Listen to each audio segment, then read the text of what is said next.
That's loud. Hang on. Let me get my settings here. Okay, I'm here. I had to push it up a little bit today, and I think Chris is somewhere. Let me try to find him.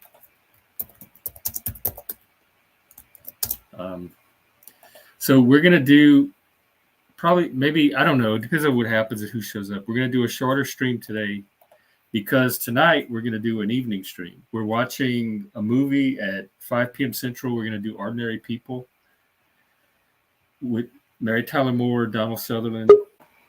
Oh, here's Chris. Timothy, what's his name? Dalton. Hello. Hello. What's up? Not much. I'm just turning off the YouTube tab because I'd open it to get the link. All we see is your eyeball. Yeah. Do you want to play us? I didn't really play a song today. Yeah, just strum something out, like for a few seconds. Okay. So we can officially start the show.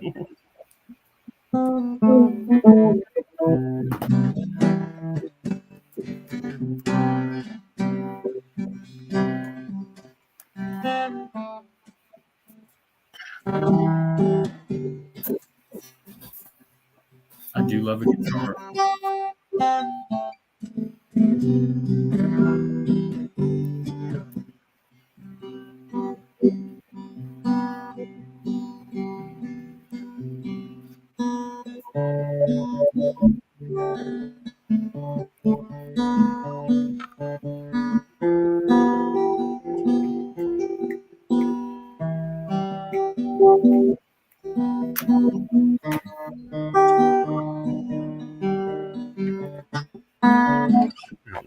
I haven't played that in a long time. I'm out of practicing guitar. Oh, that's okay. That was perfect for an opening. Thank you. How was your day? Just running errands. What's that shirt? It's just a shirt. I don't know. It's I can't remember the brand of it is. I don't like it. It's an obscure brand. It's a pretty cool shirt though. I found it at a thrift store. I liked it. Oh, okay. It's really soft too. Oh, yeah, that looks cool. Is there anything you want to talk about today? I don't really have anything. I can check Twitter real quick. What was the thing we were supposed to talk about with Flo next time he showed up? His not flat Earth or whatever. Yeah. His like non-geocentric. Was it that? Yeah, non-helio. Something else, and something else about religion. I think I don't remember now. Okay, who was supposed to remember? I after you left the video chat last night, like a Discord denizen that I'd never met before came in, like talked to them for a while. It was pretty cool, pretty interesting person. Who's that? I know they go by Justin. I don't know much about him, but yeah, I've seen the name, but pretty nice person. I like to. I was gonna see if I'll invite him over and see if they want to. We're streaming now. Yeah, so we'll do the movie at 5 p.m. Central. If anybody wants to participate, it's on the Discord. Just contact me for a link. And then tomorrow, Paul P.F. Young is going to be streaming his morning show. That's at 10:30 Central. And then Chris and I will stream after that at 2. So that's what's coming up. And we're probably going to watch A Scanner Darkly this weekend and some other movies. What was the one? 13 Conversations at One Thing. We talked about. I finally actually watched the rest of Under the Silver Lake, and it's I don't know. It's not what I expected it to be. So I mean, it's pretty good, but it's not where I thought it was going. So I mean, it ends up being kind of like it's a really strange movie. It's like it both kind of like plays with the concept of like how people get too carried away in conspiracy theories, and also that all conspiracy theories are true. So it's very weird. But is this something I'm gonna like? Mm-hmm. Is it something I'm gonna like? Not being a conspiracy theorist. I mean, I don't know. I don't. I mean, it's an entertaining movie. You like conspiracy movies, so you might like it. It's a really entertaining, like kind of fun noirish like thing. Even though a lot of it doesn't make, it's kind of surreal and doesn't make a lot of sense. It's definitely there's definitely I don't know who the guy that directed this guy, some guy made It Follows, and I can't. I'm not sure how old he is, but I get the very distinct impression that he's a Gen Xer himself because he's got a lot of music choices and stuff in it. They're very Gen X type stuff in it. So I don't know. I think that part of it's kind of interesting, but it's good. It's just different from what I thought it was going to be. That's all. Oh, okay. Well, we'll probably get some movies going this weekend because I don't have a lot to do and it's cold, and it's just a good time to stay in and cuddle up with some flicks. Yeah, definitely. Oh. Got Well, Juniper back here eating. Juniper back here is eating a. look at her. She's got Is that she's a high got chair? Yeah, we went to Sonic because they had like a sale on like their the You're Coney feeding channel. her Sonic? What's that? You're feeding her Sonic? Yeah, she's eating half of a mozzarella stick. That's all. Oh, my God. I mean, she eats healthy stuff all the time. You can have you can have a little snack. We don't take her to McDonald's all the time. Your baby. Hmm? You're tainting her with fast food. You're Americanizing her. Half the food you buy at the grocery store is basically fast food anyway. So Yeah, like, I wouldn't want to deprive her of mozzarella sticks either. So what's that? I wouldn't want to deprive a baby of mozzarella sticks either. They're probably good to chew too, like a Yeah, teething. that's why she like. That's why she's like it. 'Cause she's just chewing on the chewy cheese, and it's just like she's been eating it for 20 minutes now. She's just kind of like just chewing on it and just having fun with it. You know, and I checked, by the way. I checked like the corn dogs that I got for it too. They have no MSG in them, and they're large. They're very few ingredients to them. They're very healthy, organic corn dogs. So Okay. since we have, you know, if I was buying groceries strictly on like, you know, on like a minimum wage, you know, check type thing, I probably wouldn't be able to. But we have enough food stamps that I can actually like get her organic stuff, so I do.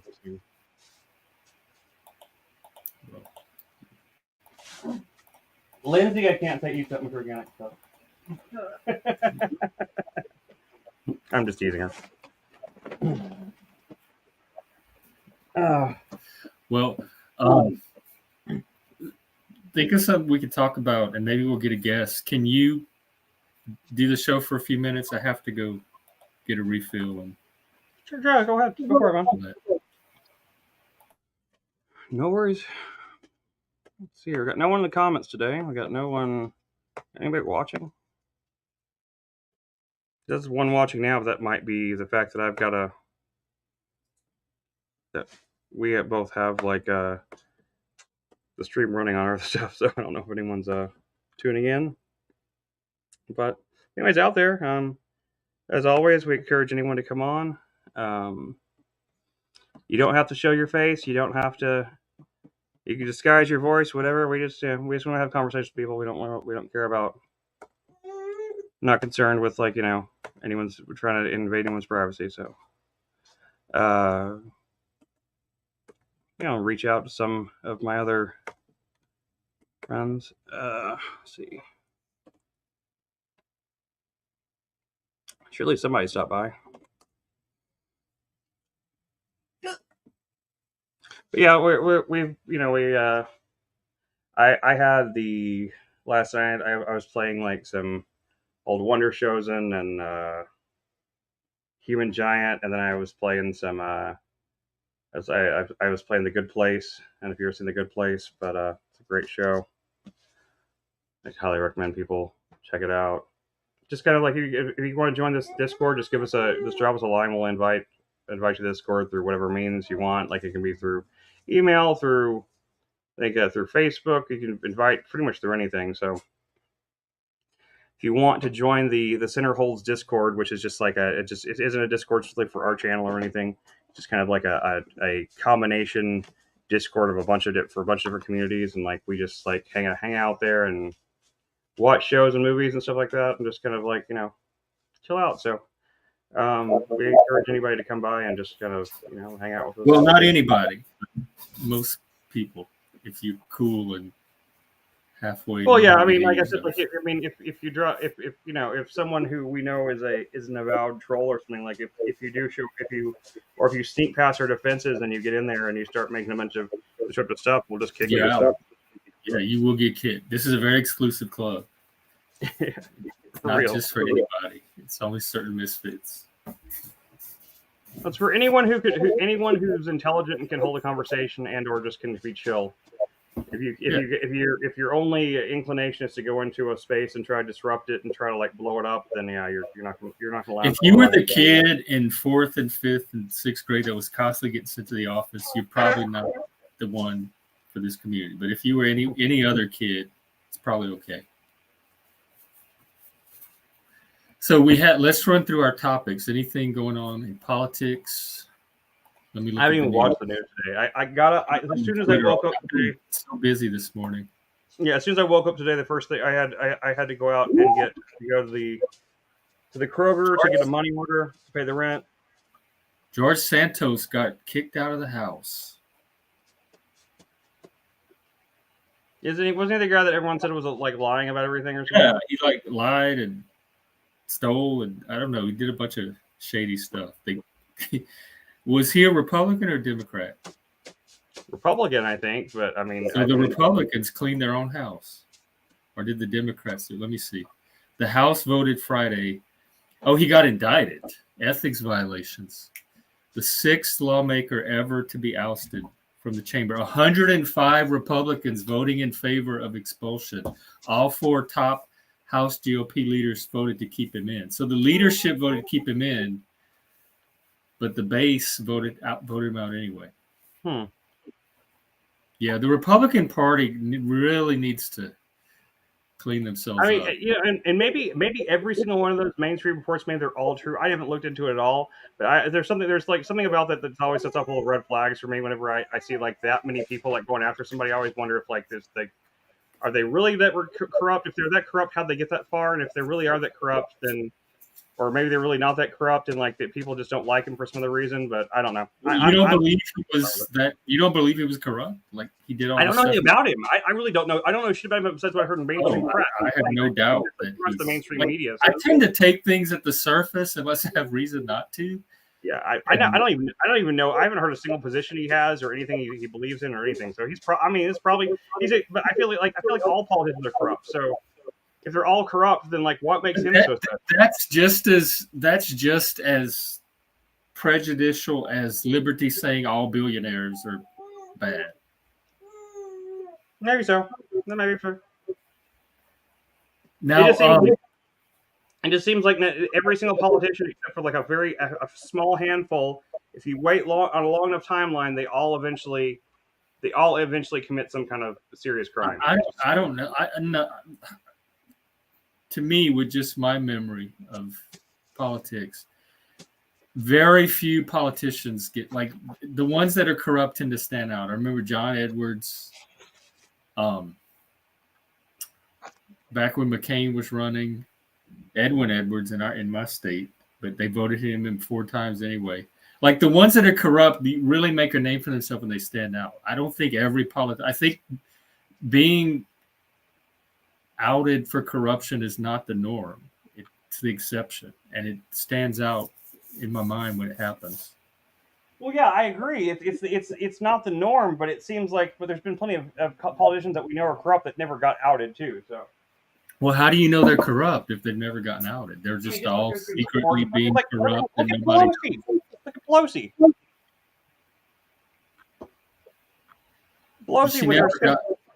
Yeah, okay, that's one person. She never got outed for anything. But no, I'm saying, but everyone knows that she was. But are you saying all politicians? Like she's the standard for all politicians? I'm just saying. You said name one. I'm saying that was the first one I thought of. There's probably others. But honestly, the older I get, the less I really. Just give up on democracy in our political system. Then I don't give up on democracy. I just think that I think that most of the people that make it that far have to. You almost have to be corrupt to a degree. That's what liberty says about billionaires. Like if you make it to $1 billion, then you have to be getting your money in evil, shady, exploitative ways. It just seems like a broad brush, superficial judgment about instead of looking at individuals. I mean, to a degree, there are things actually there are things about that. I don't agree with that statement in the broadest sense, but I do agree with it in more particular ways. There are things about every multi-billionaire type person that they do share in common. They all kind of have some degree of psychopathy or sociopathy or something. I don't believe that. I don't believe you can make that kind of generalized statement about everybody in this one category without knowing them as individuals. I believe it's perfectly possible to have somebody that happens to have $1 billion somehow that's not psychopathic. He's eating right now. Okay. What is he saying? Just because there are corrupt politicians? No, I think we can remove corrupt ones. Jeff didn't say anything like that. I mean, that implies that I don't think we can't remove corrupt ones. I mean, it's fair enough that to see it that way. I mean, and it's true. Like they're empirically speaking. I mean, I see something like I see things like. What bothers me, like empirically and epistemologically, is making such a definitive or conclusive statement about a broad class of individuals without knowing the individuals in that class. Like to me, the accurate judgments begin at the individual level. And we don't Liberty doesn't know every single billionaire out there, but he's completely comfortable making this broad sweeping statement about all members of this class. And so it bothers me on an epistemological level. Because it probably is true, but there are probably many politicians, especially the smaller ones, especially smaller upstart politicians that still have their ideals and everything intact that probably maintain like a degree of integrity that I'm not giving them credit for. That's probably true. But I see things like Nancy Pelosi and the other cohorts. I don't believe everybody in Congress is like Nancy Pelosi. My assumption is not like she's the norm and just happened to get caught. And yes, he's about the woke people. I actually do, like I talked to you and Rowan, and so there are woke people that I do treat as individuals, and there are racists that I treat as individuals. There are far-right people that I treat as individuals, so I can look past ideology, but I tend to make more assumptions about the woke probably than I do about other people, because I'm very biased against people that would adopt. If you adopt one part of the ideology, I guess people used to do this with religious people. Like if you're religious, then that shows a lack of intelligence. And how can we trust you in other areas because you're dumb enough to believe in this supernatural fantasy? I kind of do that with the woke. Like if they're dumb enough to believe in systemic racism or all that other stuff, then how credible will they be as a person? But I also know some very intelligent woke people. Yeah, so, I agree. You're right. I do that, but I'm still able to look past that to the individual if I have an individual in front of me. On Twitter, I'm just judging them by their tweets, so I tend to do more generalizing on that. I mean, and I fully admit, you're right. I was painting with too broadly a brush there. I was making a generalized statement that I didn't really have any right to make. You're right. I agree with that. But I've just seen so much. I'm just saying, I've seen so much corruption that I mean, and like I said, for all I know, I don't really know much about George Santos. He might really be the worst of the worst. He might be the politician that's so bad that even the other politicians think oh no, this guy is making us look bad. So he might be that level. I really don't know. But it's interesting that without knowing anything about him, your first thought was that he was innocent and the Republicans were setting him I'm up or not that something. he's innocent. Just that I thought it was weird that like of all the corruption that goes on in Washington, they singled him out. Kind of the same way they did that with with that Matt Gaetz guy, which I want to hate that guy too because that guy has such a Which punchable guy? face. Matt Gaetz. Oh, Yeah, I hate that guy's face. I hate looking at it. But at the same time, like I think, I mean, and like my knee jerk reaction when I see that guy too is like, yeah, fuck that guy. But I mean, at the same time, like it seemed like a lot of the corruption charges and everything that went against him like end up being dropped and stuff. So he might really be corrupt, and he just found a way to game the system, or he might really not be. I don't know. It's not really any way for me to know. So it just yeah. I mean and maybe yeah. I know that everyone thinks he was a sex predator, but they dropped. well, All the if you don't know, wouldn't you want to at least look up first and see what people do know about him before you made some kind of judgment? You're right. I mean, I probably should. I guess I don't generally care that much about that part of the about politics too. I care more about ideas about the individual people and and like honestly, like I'm kind of willing to accept a certain degree of corruption from politicians if they can actually get good things done. But you know, I think it's like I said that something a pastor, one of my ex pastors said to me a long time ago that's always stuck with me was that you can strike a straight blow with a crooked staff, and I still think that kind of applies to a lot of politicians. Like just because they might not be the best people, they can sometimes do good things, or push good things. Even if it's not for the right reason, they can still do good things. So I try to look at it like as like what good they've done, as opposed to like their integrity necessarily as a person. But you know, at the same time, like I still have those knee jerk reactions too. I'm as human and fallible as they are. So I have the same kind of like prejudices and shit like that. So I mean, and I admit that I'm not trying to say I'm a better person by any means. So they have the House Ethics Committee released a report on him, and apparently he broke federal laws, stole from his campaign, and delivered a constant series of lies to voters and donors. And so I kind of trust that they have the evidence to support this. They have the report. I mean, I could pull up the report and read it. It's either that or he had the receipt. He doesn't seem innocent, and he's just a scapegoat for. No, I don't think so either. He seems guilty as shit. Every time I've seen a picture of him, he just looks guilty. But I'm just saying, like But I feel like anytime with someone like when someone like that gets that gone after, I feel like he's either that bad or he had like the Epstein receipts. It's like one of the two. When has somebody been gone after that hasn't had a reason to like? What's the last innocent politician that's been targeted as a scapegoat for when they didn't do anything? I mean, so even though he was a Democrat, and like I'm not a big Democrat supporter in general, but Al Franken kind of got thrown under the bus for nothing. Yeah, I mean he did. There was fire behind the smoke. I just don't think it was that big of a flame.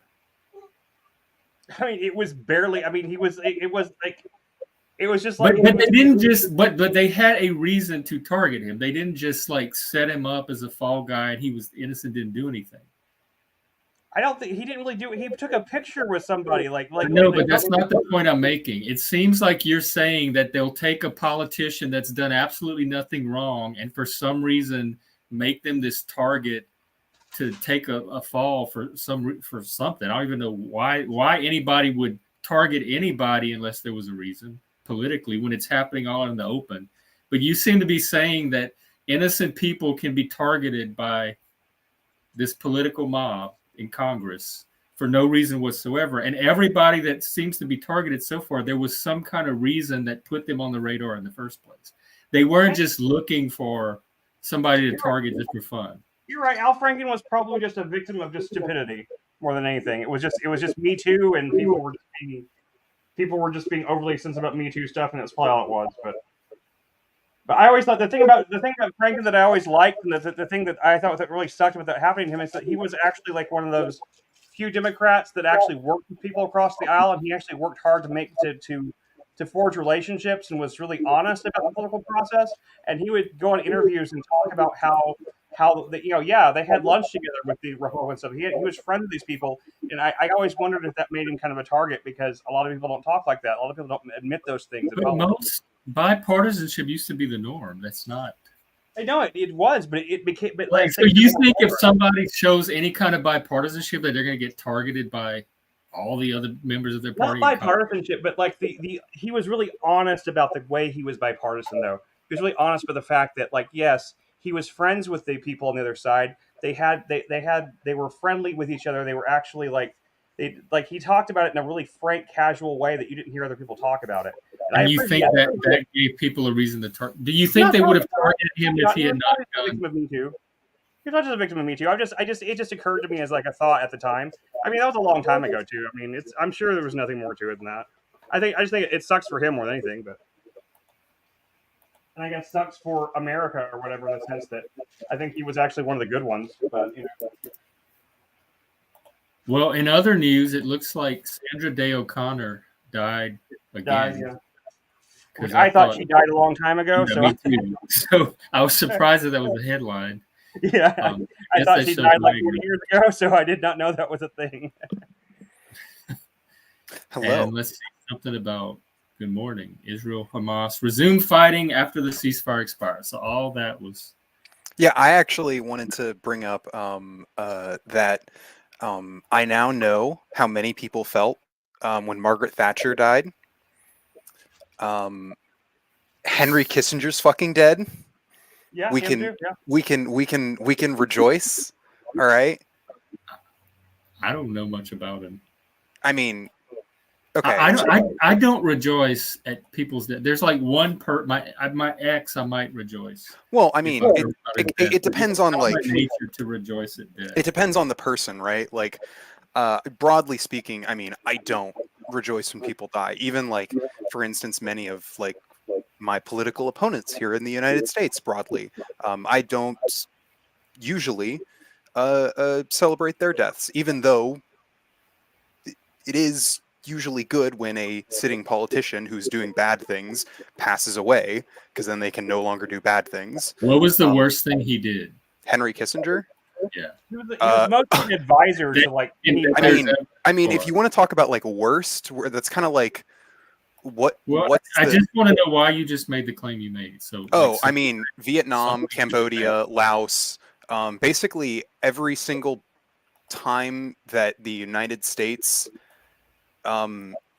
did something bad during the Cold War, Henry Kissinger's decision making was probably at the root of it. What's one of them? Vietnam. As a whole, everything about Vietnam. Yeah, but that was like opinion is divided on Vietnam. You might think no. It was no. Well, hang on. No. It's not like an opinion thing. We are all under the. It's absolutely no. You can have the wrong opinion, sure, but like objectively, what we did in Vietnam, what the United States did, was not effective at our goals. We can at least agree there. What right? were our goals? Our goals were to stop the spread of communism, and we failed. We lost in Vietnam. Yeah, but the goal itself is not objectively bad. And to achieve that goal, we installed a dictatorship. Let's be clear: we didn't install a democracy. We installed a dictatorship in Vietnam, in South Vietnam. We agree there? We installed a dictatorship in South Vietnam. I don't know. I mean, I don't know that much about Vietnam history, but I have heard that before. So yeah, that sounds right. Yeah, like unironically, like there is a difference between, for instance, what we did in Korea and what we did in Vietnam. In Korea, we did do arguably bad things, but like we didn't install a dictatorship in Korea that lasted until today. So that's your big gripe about Vietnam is that we installed a dictatorship. Well, we installed a dictatorship in Vietnam. We did a lot of, hey, you might not like this, but we did a lot of indiscriminate killings of civilians in Vietnam. Like a lot of it. Like a lot of it. Just like unequivocally. Like you did that in World War II. And we did that in World War II. You're right. And I maintain my position in that it was all bad. Okay. But All I'm saying, this is my only point, is that that's an opinion that's not objective. In addition, Cambodia, basically like supporting the fascists in Cambodia and Laos, who went on to do many, many, many mass killings. We supported the fascists in there, or the. Did I we guess- support them knowing that that was going to happen? Well, we supported them regardless of whether or not that happened. But it happened after we did we pull our support at some point? Well, She wants to say hi, Jeff. She wants to say hi, Jeff, real fast. I'm about to go put her down for a nap. Hey, Juniper. We'll keep the conversation. Sorry, she's fun to say hi. Hey, good morning. How was your cheese stick? It was good. She liked it. Yeah. She just wanted to say hi. I didn't want to interrupt things, but she's about to go down for a nap. So All right. It's Sorry. good to see you. We'll see you later. she looks for you whenever the computer's off. If the screen is open, she goes over the screen and looks in there and sees if she can see Jeff in there. So anyway, go on, man. I didn't interrupt you. We supported right wing governments in because they would oppose communists, and we knew that these right wing governments would do like fucked up shit when we gave them support, money, and weapons. Okay, how do we know? Because they had done fucked up shit in the past, and then when we gave them like support and weapons and money, they then used it to do even more fucked up shit. We did that with the Taliban too. What Yeah, we did that with the Okay, sure. What fucked up shit did they do that we knew about? All right, And we let's support them anyway? 'Cause Cambodia. Sometimes your version of fucked up shit and mine are not the same. I mean, mass killings of civilians is usually it. Usually, mass killings of civilians. Well, that is for a variety of reasons. A gray area to me, which that would not automatically keep me from supporting somebody in wartime.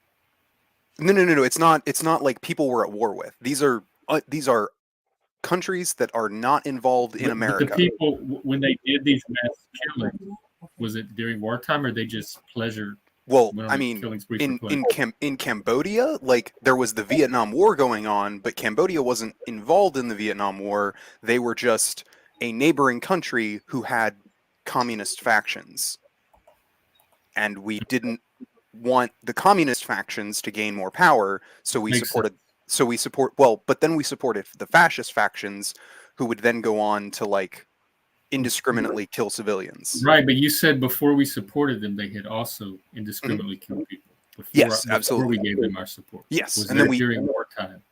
No, I mean we were doing a war in Vietnam, but we weren't, I guess, at war. So the people we supported, you said before we supported them, we already had knowledge that they had done these killings. Were those killings during wartime? No, usually it was like we were supporting like right-wing political factions who had like basically militant wings, like brown shirts kind of deal, who would, commit massacres against people that they didn't like. So that was like that wasn't the main party that we were supporting. That was one of their. Well, no, that was like it was like, okay, here's. Can you give some concrete examples? Yeah, sure. Okay, let me look at Cambodia, U.S. involvement. It's been a long time since I've actually researched this stuff. So specifics. Here we go.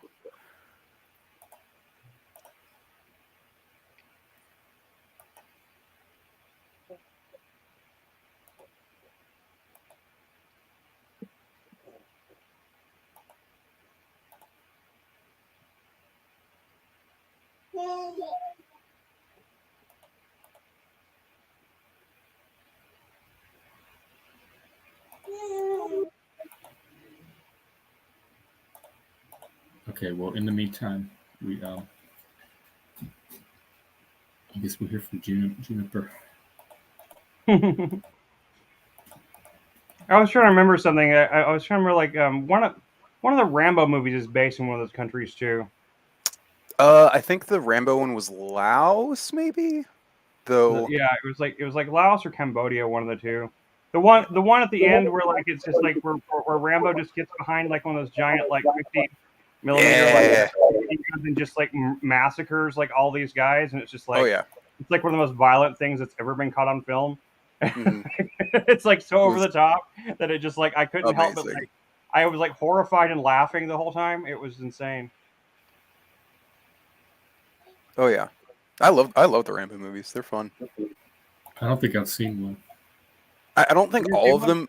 I don't think all of them hold up to like, The like I don't think. very first one's a completely different film, and it's a really good movie on its own. Yeah. But the rest of them are completely different. But the third one of the sequels, it's just called Rambo again. It's Mhm. just called Rambo. That's the one that has like the most insane take on like the whole thing. I think.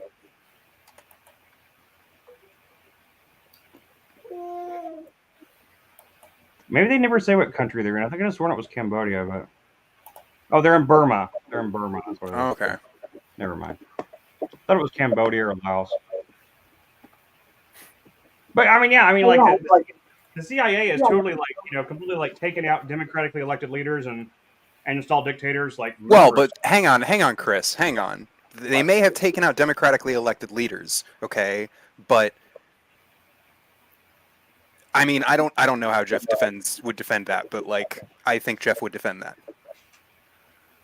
Well, we were talking about the Vietnam War. See, that's Sure. sometimes the topics shift. Mm. We start talking about. You said it was Well, objective. What Henry Kissinger did in the Vietnam War was Chris said objective. that. Well, I mean, what we I did mean, in Vietnam, yeah. because it started with me asking for an example of Henry Kissinger's awfulness, and I said, "Give me the worst thing." He was And you said the the Vietnam secretary. He War. was the Secretary of State for, and directly involved in most of the conflicts, I guess, is the word I would use during the Cold War, and And our so when I asked the our worst, actions and our in Vietnam. Like you just don't think that right. Vietnam was When I that bad. asked you what was the worst thing about that day, you said we were supporting these people whose some of their members were killing civilians indiscriminately. But then you were looking up the information. And you'll start talking Yes, I am actually right now reading a history.com thing on Cambodia right now. He was a Jewish refugee from Nazi persecution. Mhm. Served Yeah. in the U.S. Army during World War II, and afterwards educated at Harvard, where he became a professor of government and earned an international reputation as an expert in nuclear weapons and foreign policy. He frequently served as a consultant to government agencies, think tanks, and Republican presidential campaigns before he was appointed as National Security Advisor by Nixon. And then he was the United States Secretary of State, National Security Advisor under the administrations of Nixon and Ford. He played a prominent part in the Cold War foreign policy. Pioneering the policy of... What did he do in the Cold War? Because I remember the Cold War. He pioneered the policy of detente, which is the relaxation of strained relations, especially political ones, through verbal communication. Basically, he a policy of diplomacy with the Soviet Union, orchestrating opening relations with the People's Republic of China, engaging what became as the shuttle diplomacy in the Middle East in the Yom Kippur War, and negotiating peace accords. Now, this is from Wikipedia, which I'm sure is heavily skewed towards him. So I mean, I'm not saying this is like... It's important to note that Henry Kissinger wasn't like a political ideologue. He in fact, if you try to like look through Henry Kissinger to find a coherent political ideology, all you will find is pro-America in like a realpolitik sense. Like he would support 99% Hitler if 99% Hitler supported America. Okay. Which, I mean, so I'm pro-America. I'm pro-America too. But I doubt Hitler. I doubt Hitler, since he did escape from Hitler's regime. Probably not Hitler, but yeah, I see what you mean. So I said 99% Hitler. Like well, I mean, also, well, okay, it's worth noting that even though he did escape Hitler's Germany, That does not mean that he was principally anti-genocide, considering the number of regimes that he advocated the United States support, who at the time used the U.S. support to go on and do genocides. Right, but did you find the names of the group in Cambodia you were talking about? I'm still looking. I keep getting distracted. I'm sorry. Okay. I have to say though, like, I mean, and I can be totally wrong on this. Don't be wrong. I'm sure the guy did a lot of horrible things. I've heard that for a long time. I don't know much about him, but I will say that just knowing that he was someone who escaped at a very young age from literally Hitler death camps as a Jew, it gives me a different perspective on him from what I've known about him, in the sense that yes, maybe he wasn't necessarily anti-genocidal about some things, but I think escaping from a genocidal regime like that might skew your view of what is acceptable in war to defend yourself and your country whenever you see your own country and your own people wiped out the way that Hitler did with his people. I do think that I mean it doesn't excuse it, but it does give insight into the man's like psychology that I think is interesting and worth noting. Also, worth noting, he did not like escape like a concentration camp. His family left in 1938, so they did obviously experience a significant amount of the Nazi Germany. Just because he escaped doesn't mean he didn't go on to watch that happen to the rest of his people. No. I'm aware. He didn't himself literally escape a concentration camp. No, he wasn't in Auschwitz. That's not what I mean. But I'm saying, but like escaping that narrowly to a degree, because this is very right before like the camps and everything started. Yeah, it was like right before. Escaping that as narrowly as he did, and then seeing that happen from afar, is bound to warp a lot of your viewpoints on what's acceptable and what is a good thing to do in war when it comes to protecting your people. Oh, and absolutely. When it comes to the United States, I see how like someone like that would have like and it does seem like he very much was concerned with trying to be a diplomat, which is something, someone who did try to talk things out to some degree. He did come to a point, I guess he got to a point with certain things where he's like, fuck it, bomb them. I'm not saying that makes him okay. I'm not saying that excuses him. But I do think that's an interesting bit of psychology to keep in mind when you're like looking at someone like that. That he may not have, hey, like people that live to 100, I usually feel like this is just like a completely like unscientific, whatever. I'm sure plenty of evil people live to be 100 too. But I tend to think of like someone who lives to be 100 there's usually some reason that they live to be that long. They live that long, unless they're like one of these crazy millionaires that are like, drinking kids' blood or something like that. So,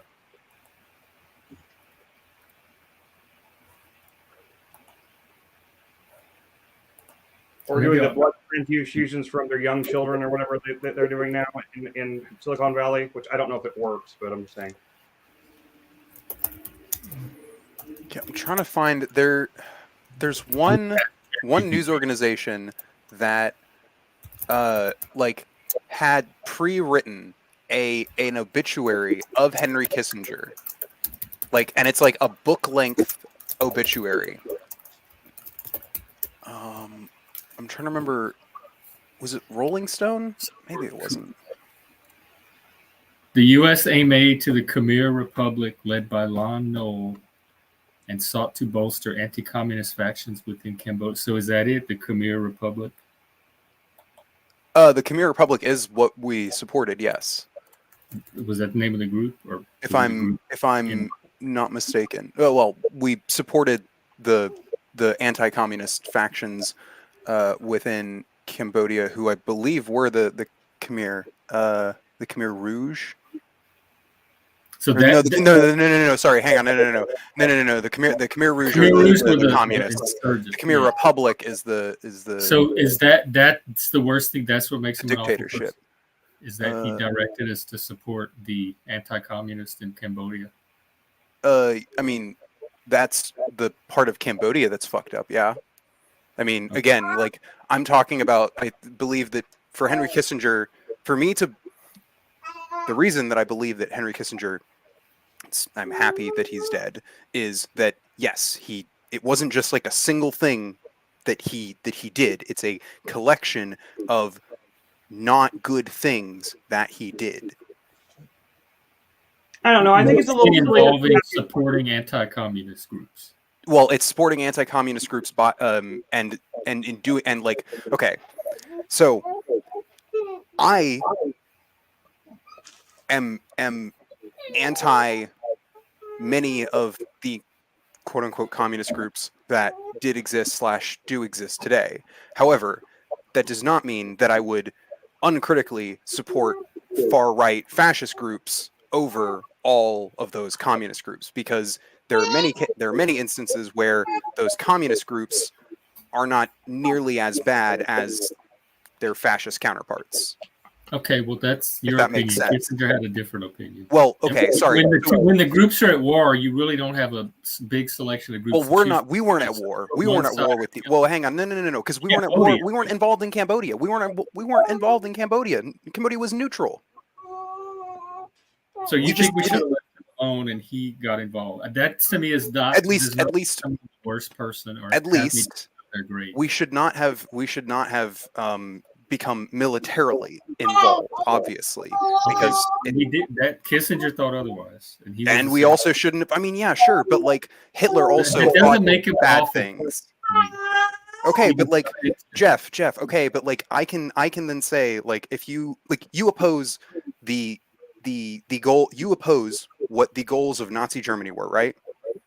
Yes. That's just your opinion, man. That's like just your opinion. They disagreed with you. Okay. Okay, that's what you saying that to me is like. Okay. Well, bad. Yeah, you're right. I do agree with bad things. Of a commie, why you would think Kissinger is bad, but we do this a lot. We do this with definitions. Well, that's because you have your lens that you look through and see it one way, and you have a completely different lens or different definition. But you think that subjective opinions aren't okay to voice when I voice. I just want to distinguish opinions from fact, and so when you say he's the worst person or he did all these horrible things, he's a piece of shit. Yeah, that's based on opinions you have, not on anything. Obviously, yes. I mean, he has objectively done things that Charles Manson. He's an objectively bad person. You can point to the things he's done, and if Manson dies and somebody says, "I'm so happy he's dead," no, that's just your opinion, man. Jeff, that's just your opinion. Prove it, Jeff. I don't think. Prove it, Jeff. I don't agree. Prove that Charles Manson was actually a bad person. And Manson actually never killed anybody. There we go. You know, who Jeffrey Dahmer, whoever. But do you understand my point? Like, are you deliberately missing my point, or do you really? No, I understand. I understand your point. I think your point is you are applying a double standard because you do this same. I'm applying the same standard to Henry Kissinger that I would apply to a serial killer. No, you're not, because you will claim things are bad, and I'll agree with you. Okay, but like that, even if I disagree with you, whether or not like someone's bad, that doesn't mean that like if you say X is bad, that like me just saying, well, that's just your opinion. Me saying that's just your opinion isn't a response. What did Henry Kissinger do that's as bad as what Jeffrey Dahmer did? Henry Kissinger. And your answer was he supported the Khmer Republic against the Khmer Rouge. There's a lot of things that Henry Kissinger did. Henry Kissinger was along those lines, but none of that to me is equivalent to what Jeffrey Dahmer did. What?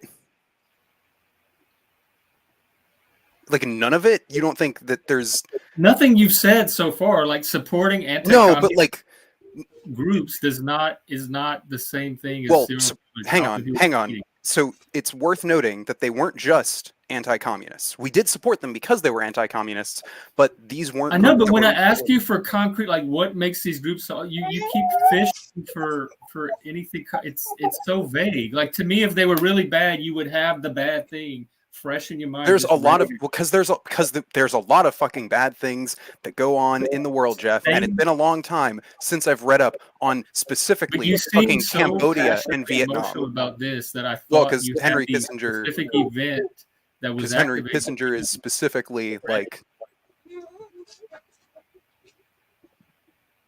All right, then I will hang on. Okay, so you don't like him for a bunch of bad things he did that you can't really remember right now. Well, I will say, like, if you're a conspiracy theorist, you have a lot of reason to hate him because he was a member of the Bilderberg Group, the Bohemian Club, the Council of Foreign Relations. I don't care about that. Yeah, I don't either. I'm not. Well, but those are supposedly all of the worst organizations on the planet. So, like, if you're on that side of Well, things, show me what they did that's so bad. Otherwise, I don't care about them. Council on Foreign People- Relations is like a group Association. where like Charles Schwab and stuff gets together and talks about how they're going to make people eat bugs and shit. So Yeah, I don't care about that. How do you know what they talk about? because they have videos up nowadays. Okay, well, show me a video with all the bad stuff. I will. If they're that transparent about it, it's not a conspiracy. It's not a conspiracy. No, they're openly evil. But hold on, I gotta take care of the baby for a second. So you guys hold Okay. on.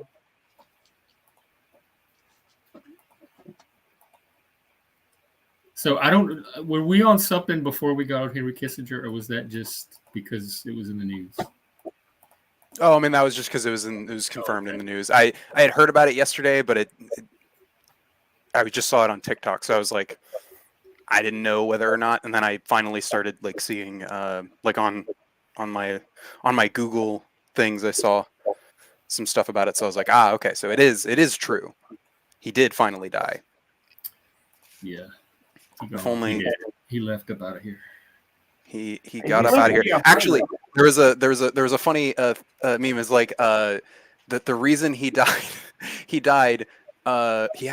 finally died when someone said that they extended the ceasefire in Gaza by a day. That finally that was enough. He got so frustrated that he finally kicked the bucket.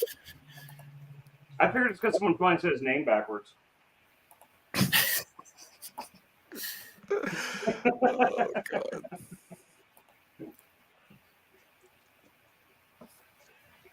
Okay, well, that covers politics. Anything culture related, politics, culture, philosophy, any streaming drama updates? What else do we talk about over here? No streaming updates. I'm still kind of looking into like I find Kissinger to be a lot more interesting than I thought he was. Like he's written a lot of stuff and everything. But I mean, I'm not saying he's a good person. I'm not making any moral judgments on him. No, he's definitely interesting. That's not. He's a much more interesting person than I ever would have thought he was. He's written some books and some articles that sound very, very fascinating about the concepts of diplomacy and stuff like that. He seems like someone who at very least is worth learning from. I mean, you can learn a lot from really bad people too. So. No. I agree. In fact, I think like if you were to talk about like learning realpolitik, studying Henry Kissinger and like reading what he's talked about is probably he's probably one of the best people, because I think it's pretty clear that he did it the best. Like the remove ideology from your mind, only politics, only national interest. Well, it's not just ideology. You also I like the remove ideology from your mind. Well, it's not. Well, but the problem is, when you remove ideology, you're not just removing ideology. You're also removing morality, and you're removing like your that's fundamental moral this is axioms. the next topic. Why so? Because I'm not an ideologue, and I have morality.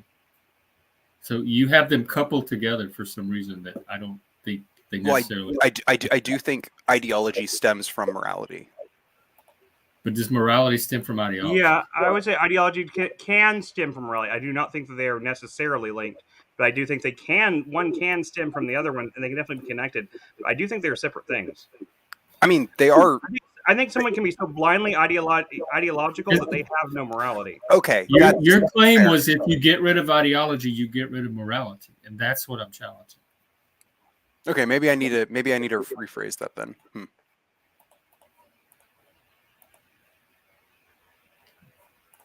They are separate but sometimes connected things, and for Henry Kissinger, and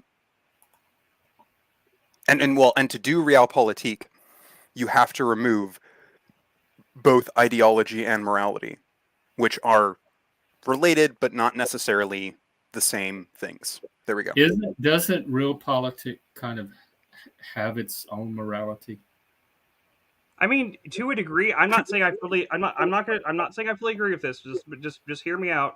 Mhm. I do think there is a point that could be made that you could say that like it is actually for the best to remove things like ideology and morality from politics if you're trying to view it as objectively and what's the best for your country, for the best for Machiavelli would your agree. situation. Hmm? Yeah, yeah, no. It's very. Not even necessarily Machiavelli, not necessarily to be deceptive, but to like to view it in the most objective way possible to remove those things. Now, you would at some point need to Machiavelli add that wasn't back doing it to in. be deceptive. You would need to add morality I think and that's the struggle, though. yeah, Then is like like removing it and then adding it back in. but in order to see it clearly, you have to remove those things from your lens. Otherwise, you're never going to be seeing clearly what's really happening. That's the only way to get a real sense of what the full three-dimensional picture of what a political landscape looks like. I mean, Yeah, if you do not actually I respect that to a degree. I don't think I could do it personally. I don't know that anybody can. I think everyone is kind of tainted with like their ideology and their morality in that lens like that. But if you were able to actually remove that completely from your viewpoint and see it as clearly and objectively as possible, it's probably a very wise thing to do. And then Yeah, for that with your morality.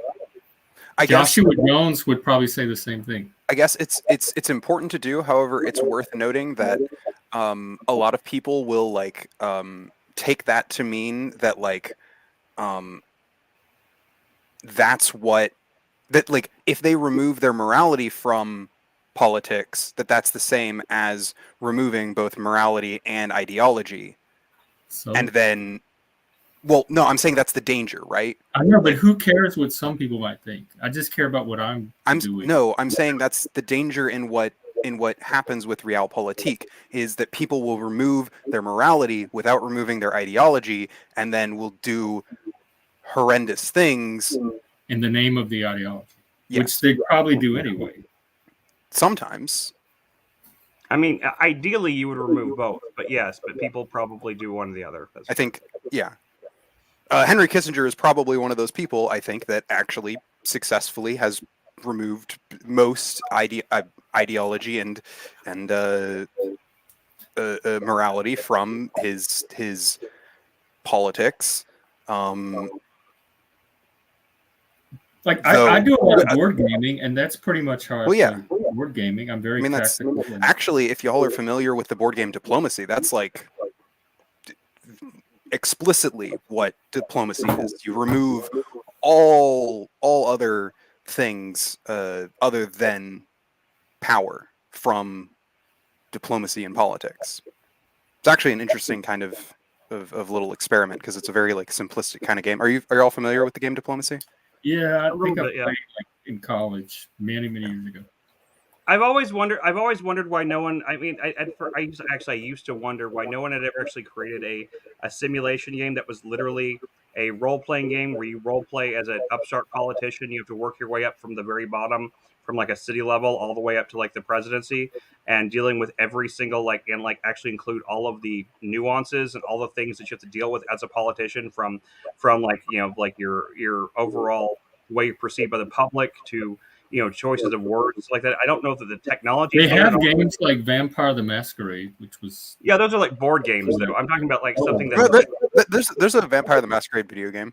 There's several actually. They're kind yeah, of I know. bad, but The only one that's good is like from like the 20 years ago though, wasn't it? yeah, that's true. I mean, like what you're describing is like just like really in depth, like I guess RPGs. There are things that force you to do. Actually, as weird as this sounds, there's a game called Mountain Blade Bannerlord.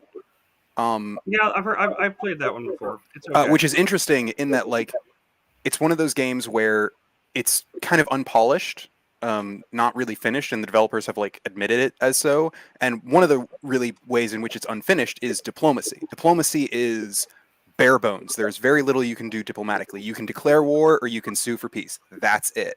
But like because of that, it kind of does boil diplomacy down to pure power.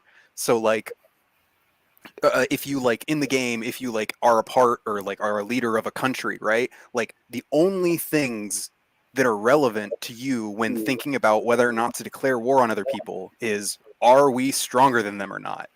and it's interesting that like the kind of politics that it has the player engage in because of that, because it's all down to pure, like, not even just like an abstract sense of power, but like a literal, like, I have this many soldiers and castles, they have this many soldiers and castles, can I beat them?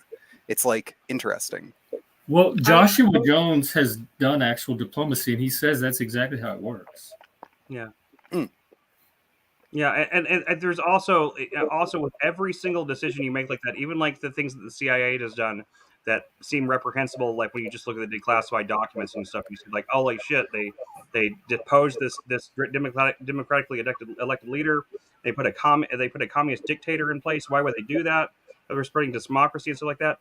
But like there's things in those reports and stuff that you can't see, at least I assume, because it doesn't seem like, I don't feel like the CIA just did that just for shits and giggles, just to see like, wouldn't that be funny? I think they went through that much trouble and everything to do that because there was an actual, like, they were trying to quell something here that they knew that if this went wrong, it's Yeah. going to trigger this and it's going to trigger this, and like they're looking at, like, I don't know what you call 5D chess kind of thing, right? Yeah. They're trying to predict the outcomes of all these things and trying to predict what's the most likely outcome.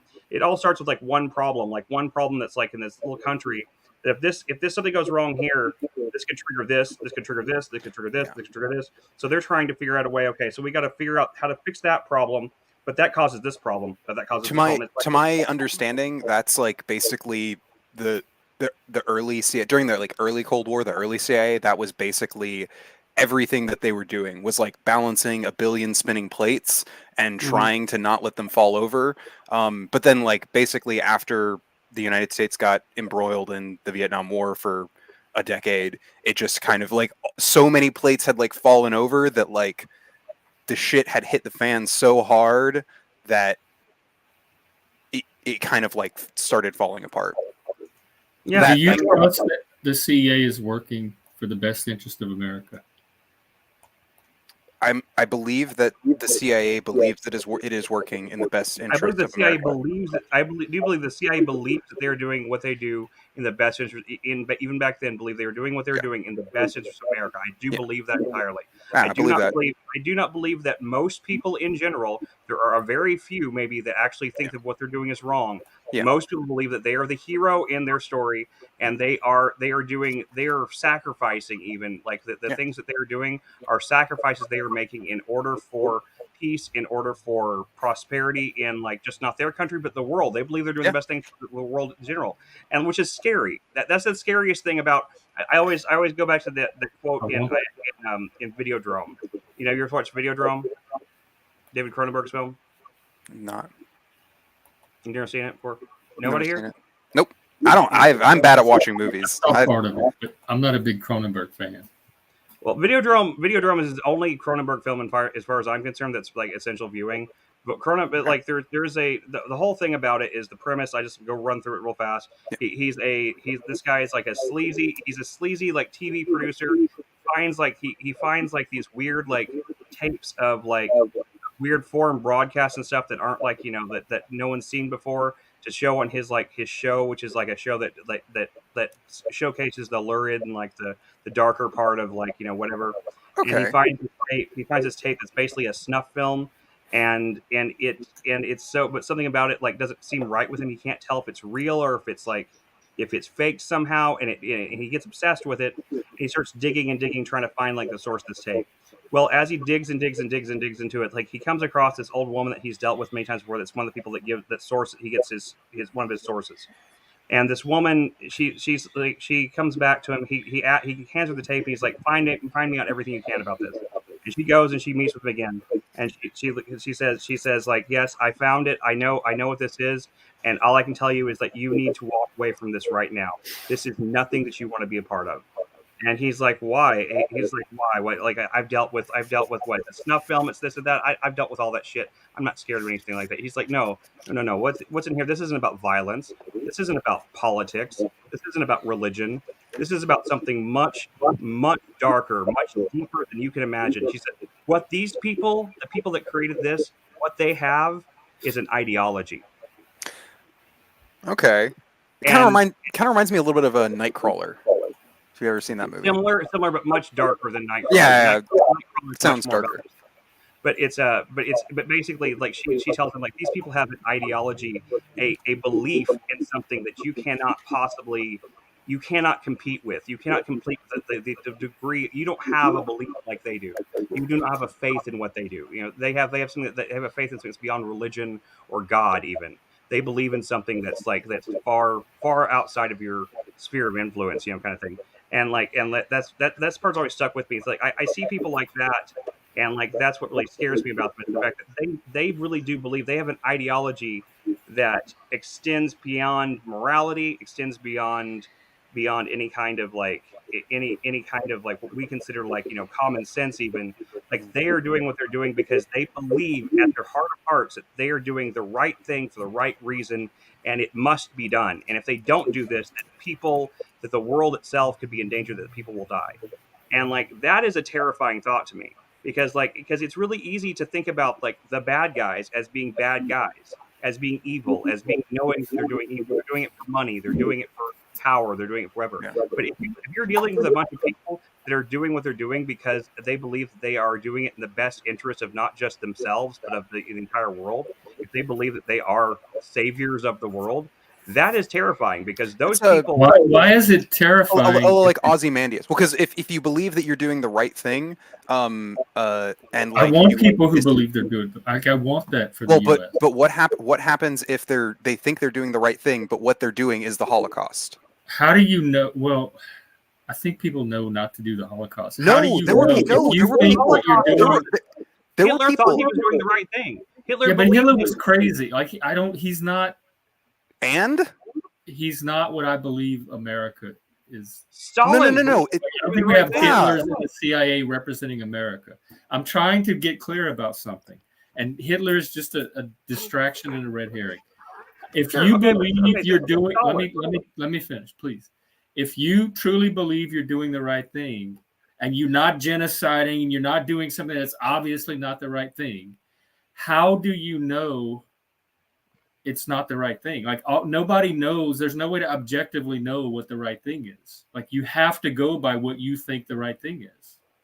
Sure, right? But like what I'm saying, we see that in superhero movies. We see that in all kinds of, like, they don't know. Like, you don't know the consequences of every action you take. You have to act based on what you believe is going to be the best act. Sure, well, but that's what's worrying. Why, if that's if that's what we do, if that's the best we can do, why is that worrying? Because it's not always the best we can do. What can we do better, since we never know what the right thing is? We have no way to predict. Have you seen the Thanos movies in the Marvel trilogy? You know Thanos? Okay, you haven't seen it. Have you seen the Kingsman? No. In Kingsman? Okay. I mean, those are two good examples of the villain in each one of those movies has a genuine, like, ideological, fervent belief that what they are doing is not just necessary, but is the best possible thing that can be done in order for the entire universe to continue existing. Well, in Kingsman, it's just the human race. Yeah. But he really believes that overpopulation is going to destroy everyone. That we're all going to run out of food if something doesn't happen. So he creates this scheme to basically he distributes free cell phone. He's like an Elon Musk type millionaire. Samuel Jackson plays him, and he distributes these free cell phones to everyone. That they're free forever, and everyone gets one. And like, he uses, by everyone having these cell phones, he activates this signal that basically this frequency that turns people into, like, just murderous. They just turn, they're not like zombies. They just turn into, like, more like the 28 Days Later zombies, where they just raid. They're just really angry, you know. And they just try to kill each other, right?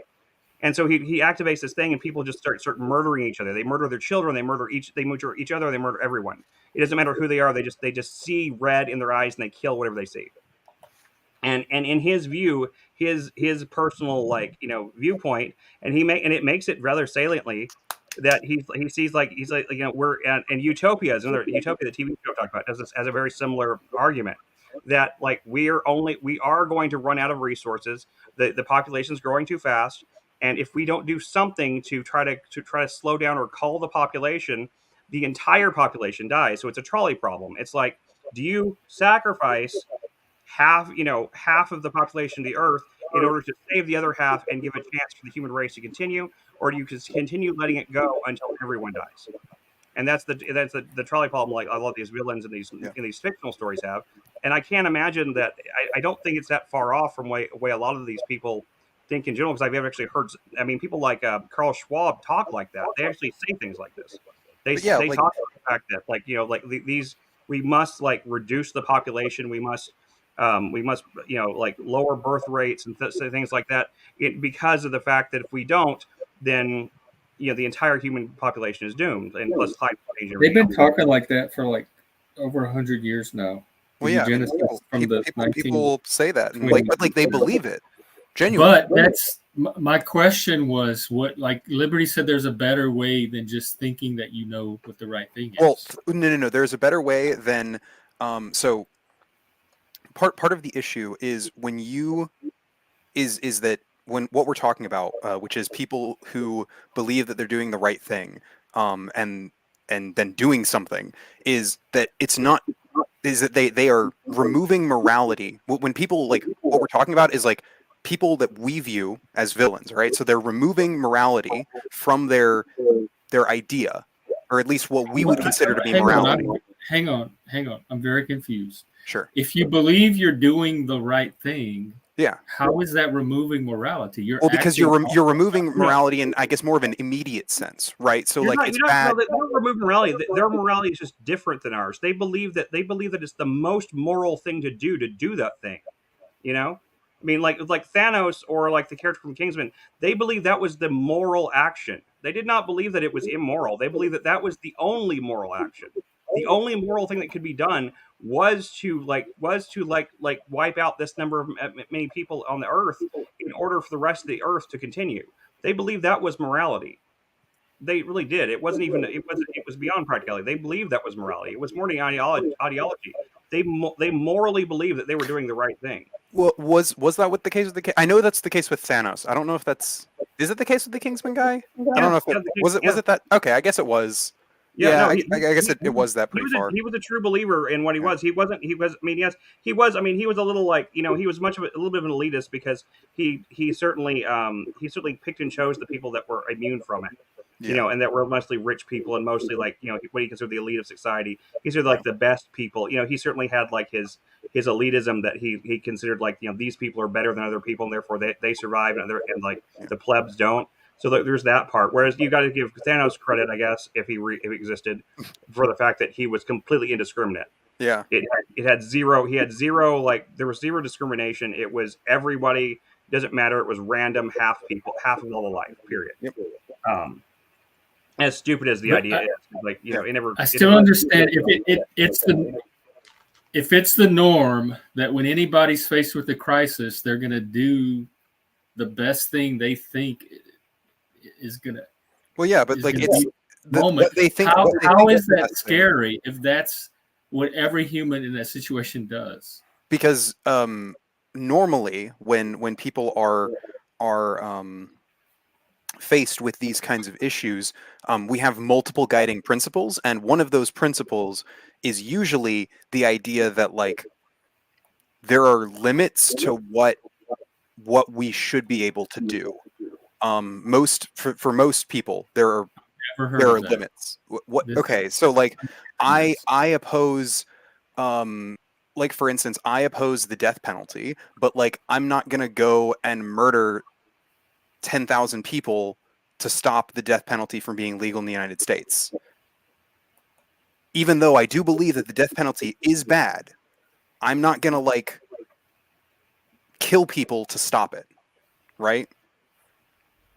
I have a limit on my morality, right? And you have these kinds of limits. That movie, The Life of David Gale. Did you ever see that one? Life of David Gale. It sounds familiar. Got Kevin Spacey in it. It just kind of illustrates what you're talking about. But never mind, if you haven't seen it, it's not worth talking about. Don't worry about it. I guess I'm trying to think of like a cultural like example of something like this, where someone is like given a choice like that. It's like when in a hero's journey story. The hero is tempted with like tremendous power in order to achieve their goals, but like at a cost, and like they have to reject that power because the cost is morally too high or something. But that seems different from what you and Chris were talking about, where Well, no, because like the people. What was the original example? Somebody in like thinking that we're talking about the CIA or Yeah, whatever. we had been talking about the CIA and about how they oppose, they like would like. And Chris said that's one of the most scariest things in the world, when people are doing something because they believe it's the best thing to do. And I'm confused why that's scary, because I don't know what any other person would do but the best thing they think to do. It's when that it's that idea of like nothing is off the table for what to do. Where is the nothing off the table? Well, I mean, the CIA has absolutely overthrown democratic. The CIA has overthrown democratically elected leaders and installed dictators who were more sympathetic to America because. So they don't set the table the same way you would set the table, but they still think that they're doing what's best in that situation. Well, yes, they do, but that's what's worrying.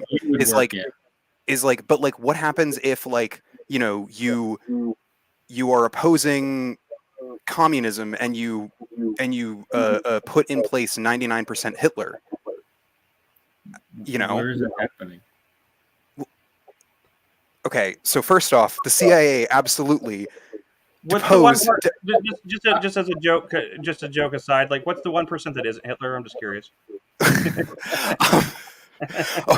Maybe they're anti-Semitic, but they're not a fascist. There we go. Okay, I'm just curious. I'm just Hitler. I'm just trying to figure out what the 1% is.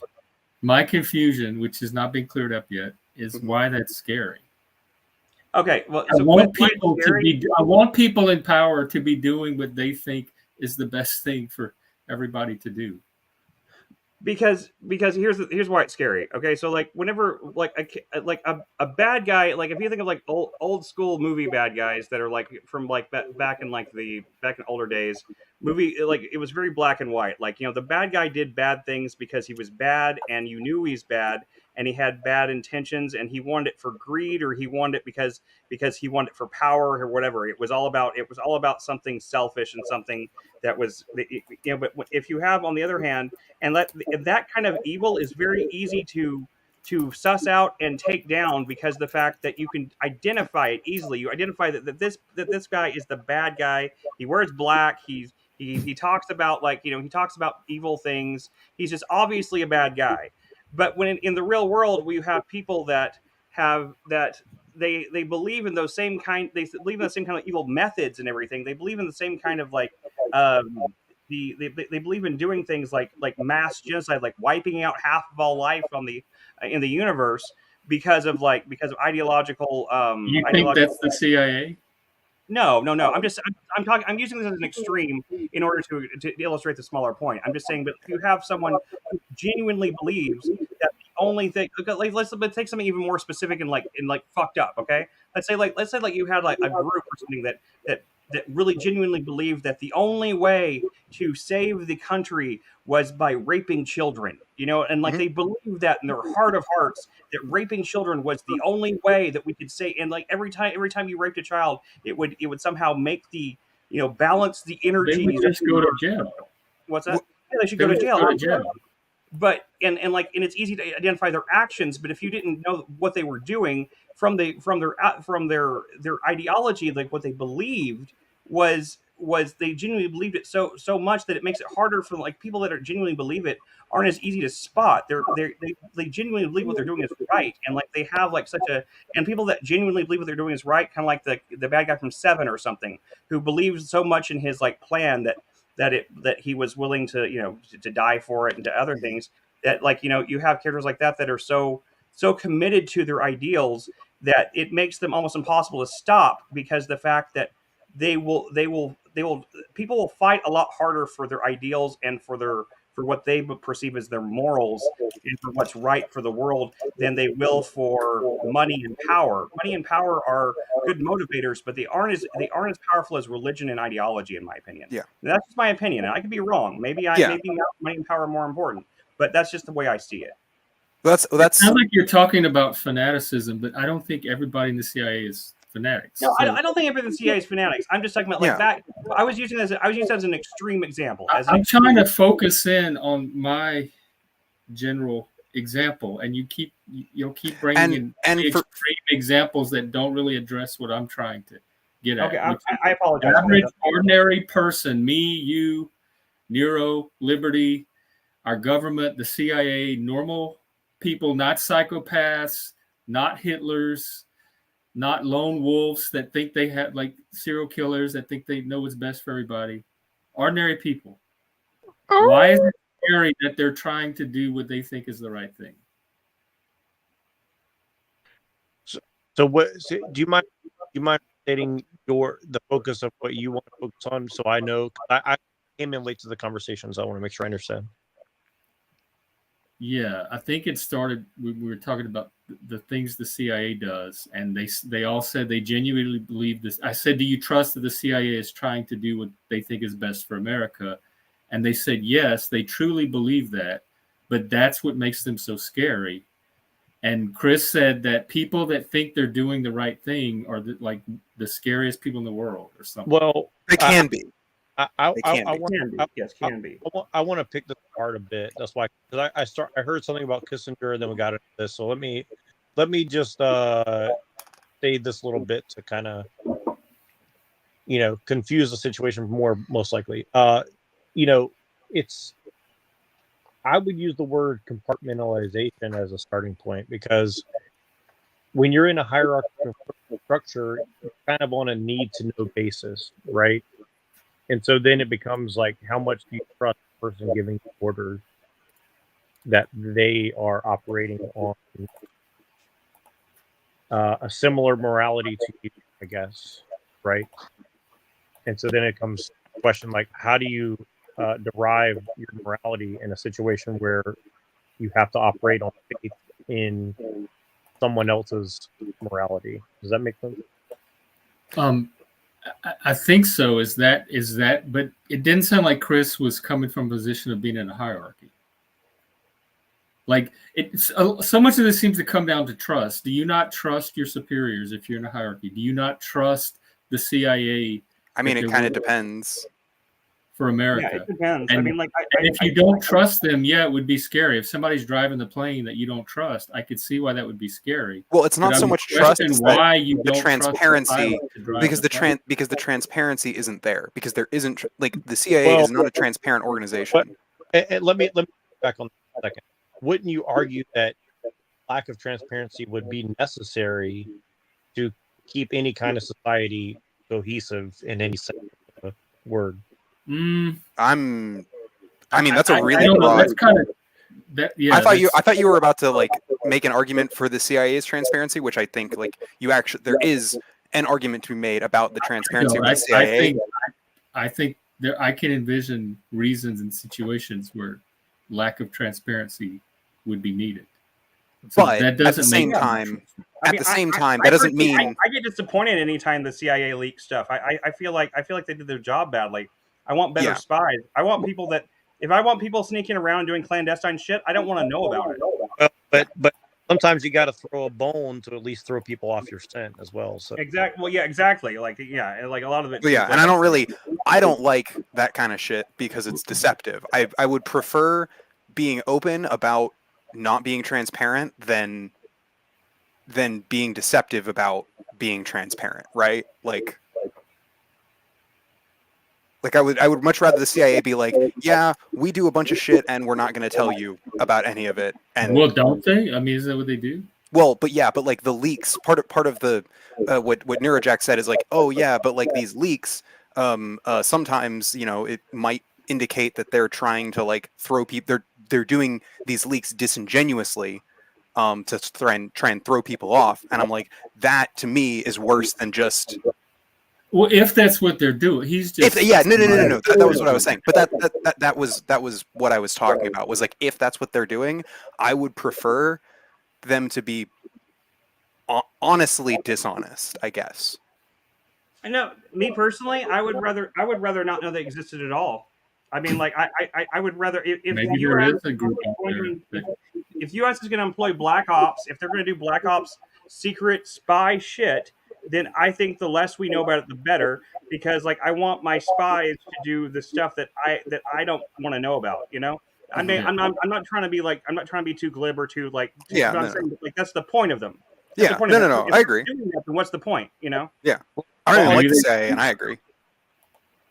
I'll give you a brief example of like how I look at it, right? Like I can't remember what the was, but essentially there was some spy guy who was on some YouTuber show, and it doesn't even matter what the situation was, but he said something to the effect of, "Oh yeah, this guy who supposedly died in his sleep, that was us," or something, something to that effect, right? And so, to me, he's obviously a spook anyways, right? So the way I think is he's going on the show, and what he says, whether it's true or not, the fact that you never will know whether what he's saying is true or not is kind of the whole point, right? Like, Yeah, no, I agree. it's like the web of lies, those things that and this is, and I think this is where I understand both sides very well, because it's like on one side you say, okay, well, I want my spies to be at that level, but on the other side it's like I lose. Goddamn, I hate being lied to.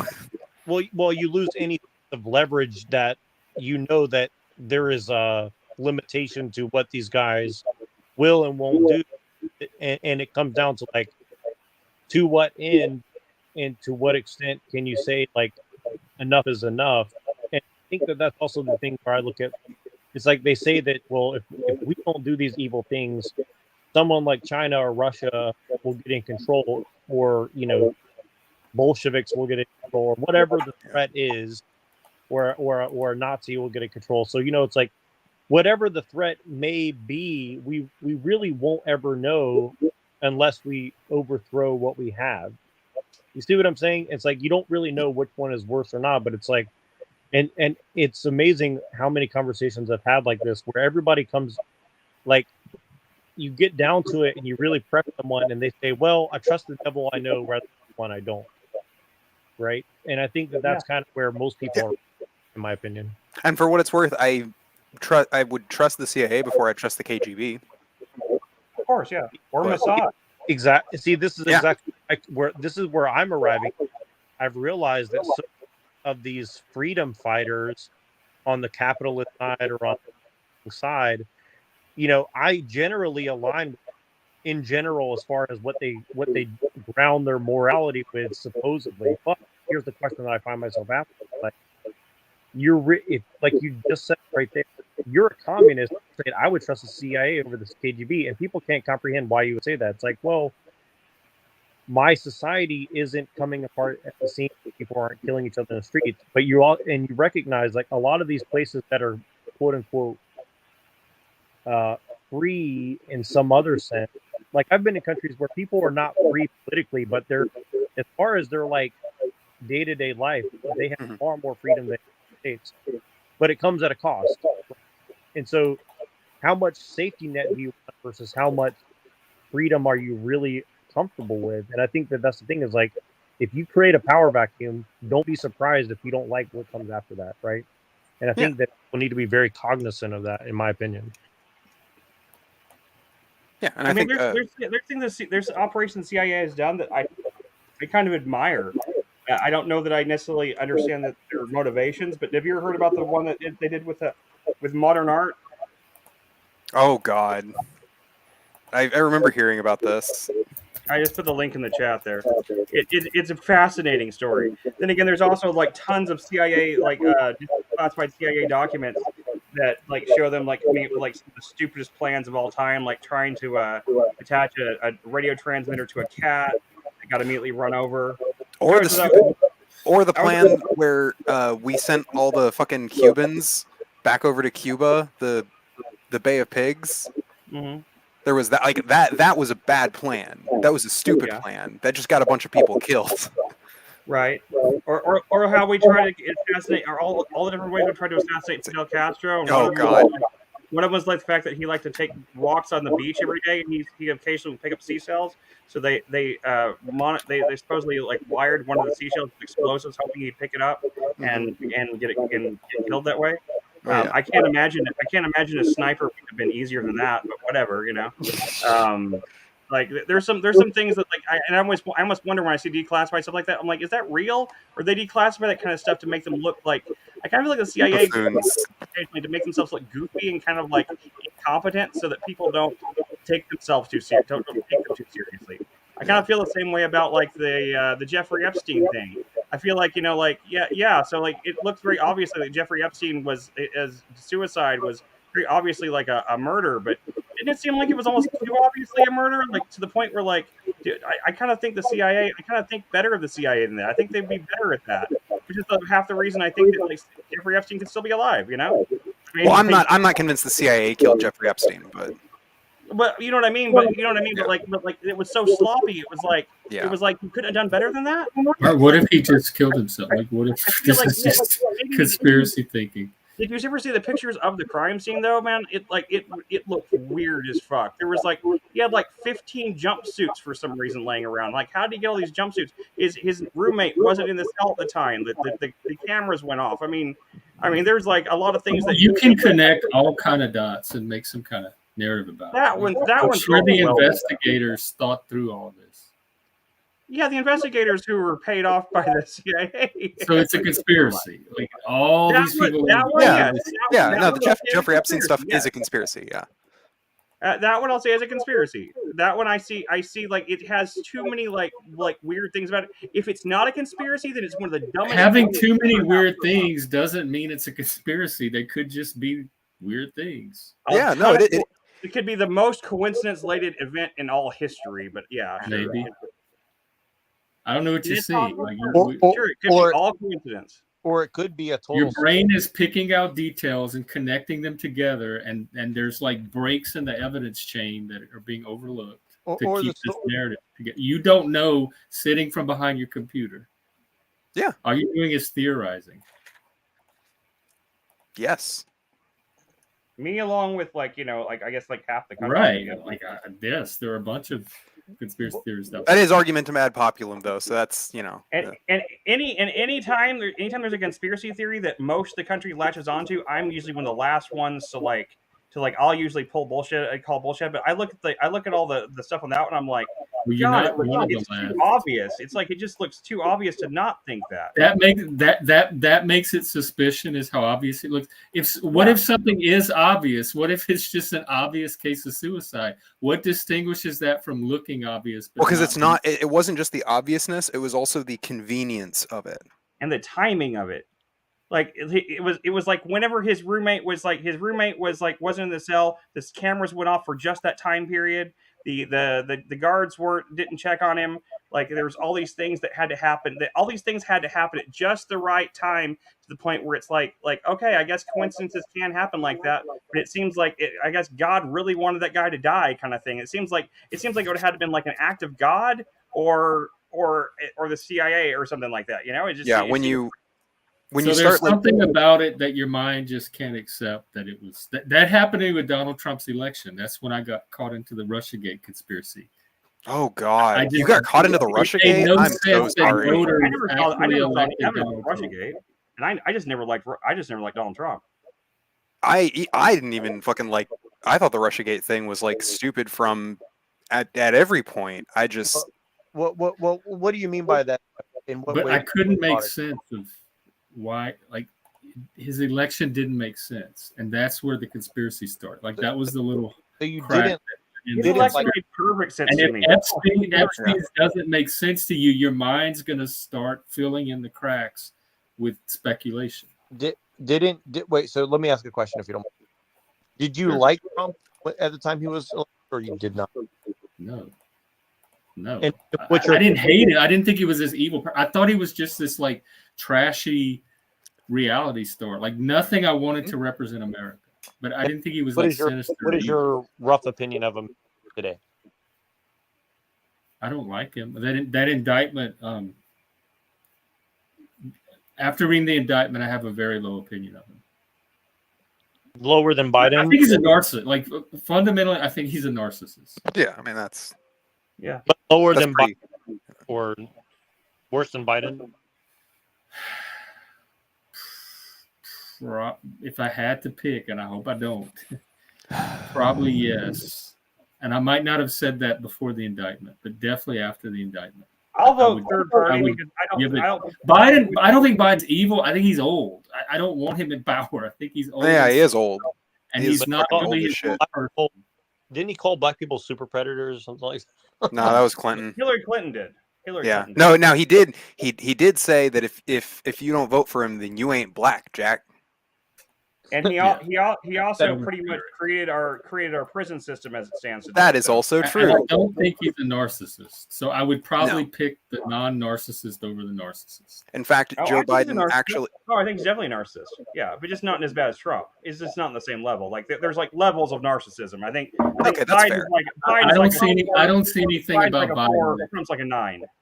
Okay. I don't see anything about Biden to me that puts If him on you don't the mind, limit. I want to stick to this line of inquiry just for a second because I will surprise everyone to say that I think that Trump is worse than Biden too, but probably for different reasons than most people. But I mean, that doesn't surprise me. The other thing before the indictment, the other thing that kind of put me off with Trump is when he said if he was elected, he was going to do the death penalty for drug dealers, and I thought that was so extreme. Like if that was his, I don't. that was too extreme for me.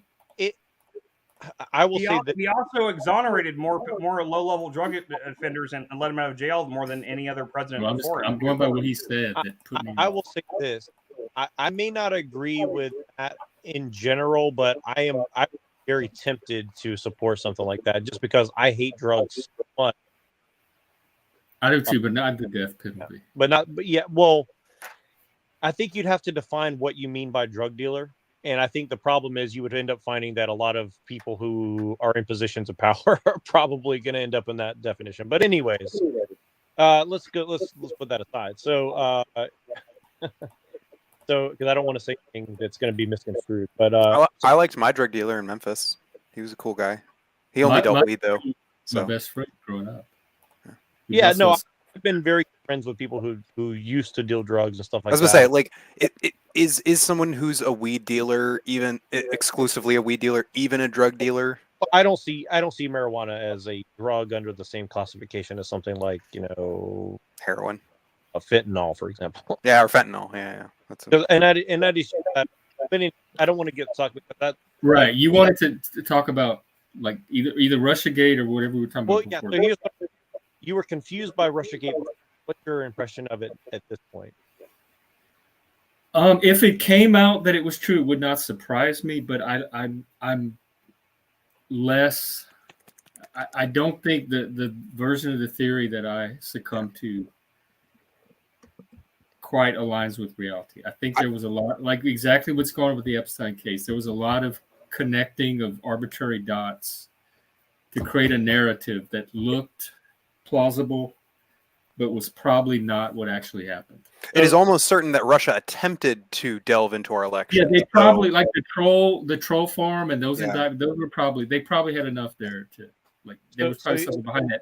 I don't know that was the reason he got elected. Like that's what was enough to influence. And Cambridge Analytica and all that. I bought into all of that, and there was these like Russian organized crime was behind it all, and I don't think that necessarily was the case. And even if all that's true, I still don't think that's the reason he won the election. I think that there were enough voters who, on their own, for their own reason, voted put for him in power. Right. So I just didn't understand what those reasons were at the time. I couldn't why anybody in their right mind would. So here's represent them. Here's my postulation, or maybe that's not the right word, but here's where I to try to suss it.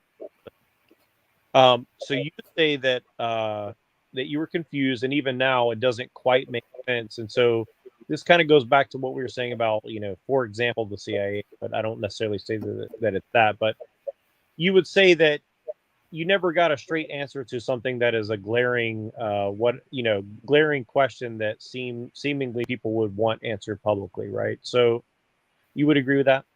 Well, an answer that satisfied me personally, not necessarily that the public. The public wasn't a factor in Sure. my. Sure. No, that makes sense. And so it didn't make sense to my own brain, and my brain needed it to make sense. Right, you could find it to make enough sense that you're not so worried about it. I get it. So, Yeah. Right, and I kind of generally feel the same way. But here's what I would say: my research of such things has led me to go from someone who thought that Trump was, at best, a last-ditch effort for people with the system to put someone forward that they felt they could control, to get people away from to get the country away from whatever the woke mob is, right? And to now, I think that probably I will never know exactly what happened, but something to the effect that Russia probably was involved in. Russia definitely wanted him to get elected. Yeah, they definitely tried to help him. Right, thinking I think that Trump is more a agent of Russia/Israel than he is of his own accord, and I say that just to say that he probably does love America, but at the same time, I think that he has serious ulterior motives to what he's trying to do. I'm not sure why you tossed Israel in there with Russia, but I think that Russia and I think Russia and Israel and the United States and Britain have a very unique relationship. That we do, absolutely understand. Russia, United States, and Britain. Yeah, and I think Israel is a middleman between all those countries. In what capacity, I'm not quite sure. If I had to guess, it's along the technological. People always say that Israel is about banking, and I think that there is some truth to that. But I think it's actually, as a technological research hub, I think they're probably much more influential than people realize, and I think that's kind of. Jeff. As far as Israel and the United States and Britain, it's mostly that Israel is our military base in the Middle East. That's our quote-unquote stabilizing force, even though it's not necessarily very good at it, at stabilizing the Middle East. That's what it is. And that's similar with Russia, though Russia has obviously a lot less control, explicit control in Israel. Right. But I think that both the United States and Israel, I think that both the United States and Britain, as an entity, deal with Israel, and I think that Russia equally deals with Israel, and I think that they have a complicated relationship. Like Israel and Russia do definitely have a really complicated relationship. This is something you just make it up in your mind, though, from whatever data points you're calling from your computer, because you're not involved in the behind the scenes. This is all our fucking opinions. Right. Okay. But it makes more sense than the news just got it wrong and they couldn't figure out what was actually going on. I think that it was a distraction from probably some much more something that it would be much more telling if it was a narrative. So my point is the Russiagate thing was a distraction from actual connections to Russia that would make people much more upset if they actually learned what those were. If that makes sense. How is it just not enough of conspiracy? I'm not convinced of that, Jack. By the way. Well, is what you're seeing a conspiracy as well? Like you're just saying, well, I can't figure it out, and so I just assume they got it wrong. And Russiagate wasn't real, but this other Russian conspiracy is. It was just a cover for this other conspiracy that was also Russian. So isn't that a conspiracy theory though? Because you're saying that they wasted 4 years on something like this. And that's more convincing to you than they were actually something that was more bombshell information from being put out, right? Wait, what's more convincing to me? That they wasted 4 years talking every day and night about Russiagate on the news, distracting people, worrying about the fact that their president was a KGB agent or something, right? I don't know why they wasted 4 years. It probably because it got a lot of views. I know Twitter was. I spent 4 years on Twitter, and my tweets were a constant stream but of. So it was getting a lot of eyeballs. But isn't that a conspiracy theory? It really is. Isn't what? That people were just conspiring to make money rather than conspiring to. I'm not saying that's what it was. No, because Jeff isn't talking about a conspiracy. You said, Jeff, why did they waste 4 years? And I was giving a possible explanation. Right, but you don't also you don't know the situation, right? The non-conspiratorial answer is that it got it in our attention economy. Things that are like big and bombastic get the attention, and so news organizations and people latched onto the things that got attention, and the Russiagate thing got attention. Do you know who perfected that model of entertainment for propaganda? Who perfected it? The CIA. The post-communist Russians is who did that. The KGB. That's a KGB tactic. Yeah, I believe it. It would take zero amounts of evidence for me to convince me of that. Yeah, I believe it. So you get my point then.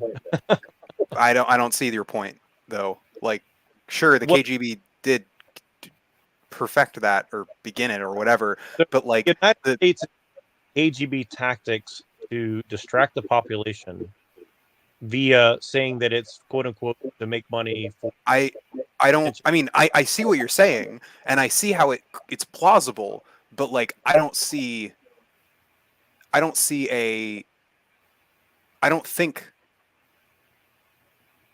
like you're okay. We're at the point where like I see it. It's a possibility, but like it's either that or it's the attention economy. People make money in our capitalist system, so I'm like going with Occam's razor kind of stuff, right? Like, yes, the KG, it could have been absolutely a conspiratorial, like disingenuous. The CIA, KGB, whoever was doing it did this to do that, but that would then, I would have to then like believe an extra thing.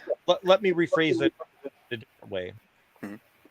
You think that it would be in Russia's best interest to try and sway an election for their own interest in another country like the United States, correct?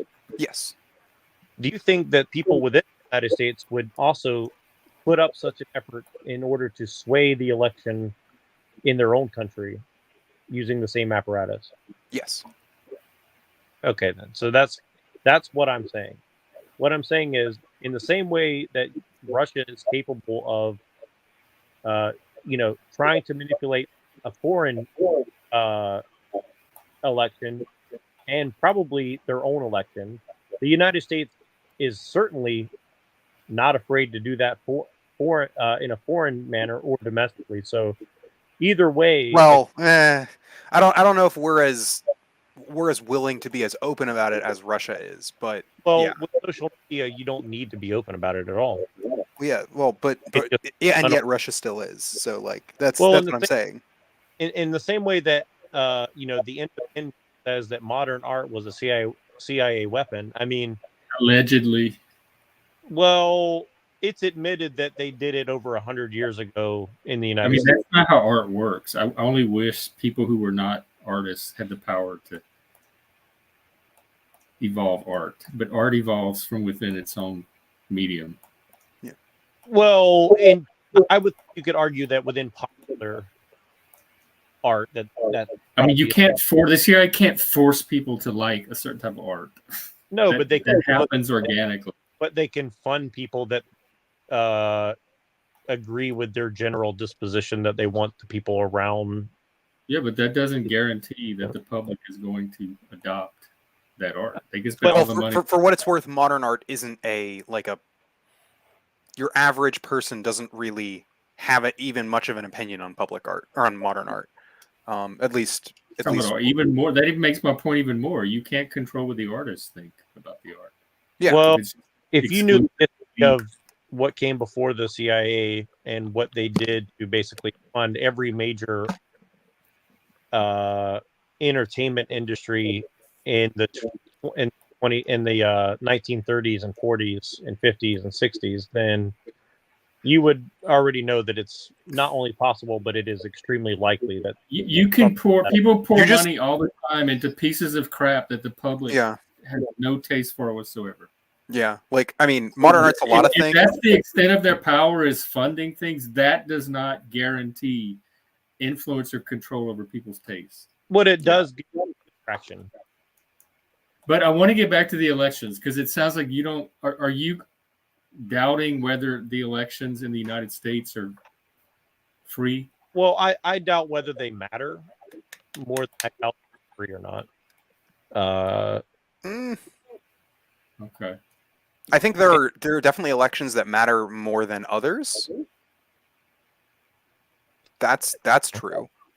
And that there are elections that I think are that we ought to pay more attention to that we don't. Like, I do think that the presidential election, while it is important, is a lot less important than your votes for your representatives or even hell your local elections. Okay, so here's what I'll say, and hopefully this makes sense, guys. And because I don't know I don't know how to explain what I'm trying to get at, so I'm going to use an analogy just because I really am lost for how to say it.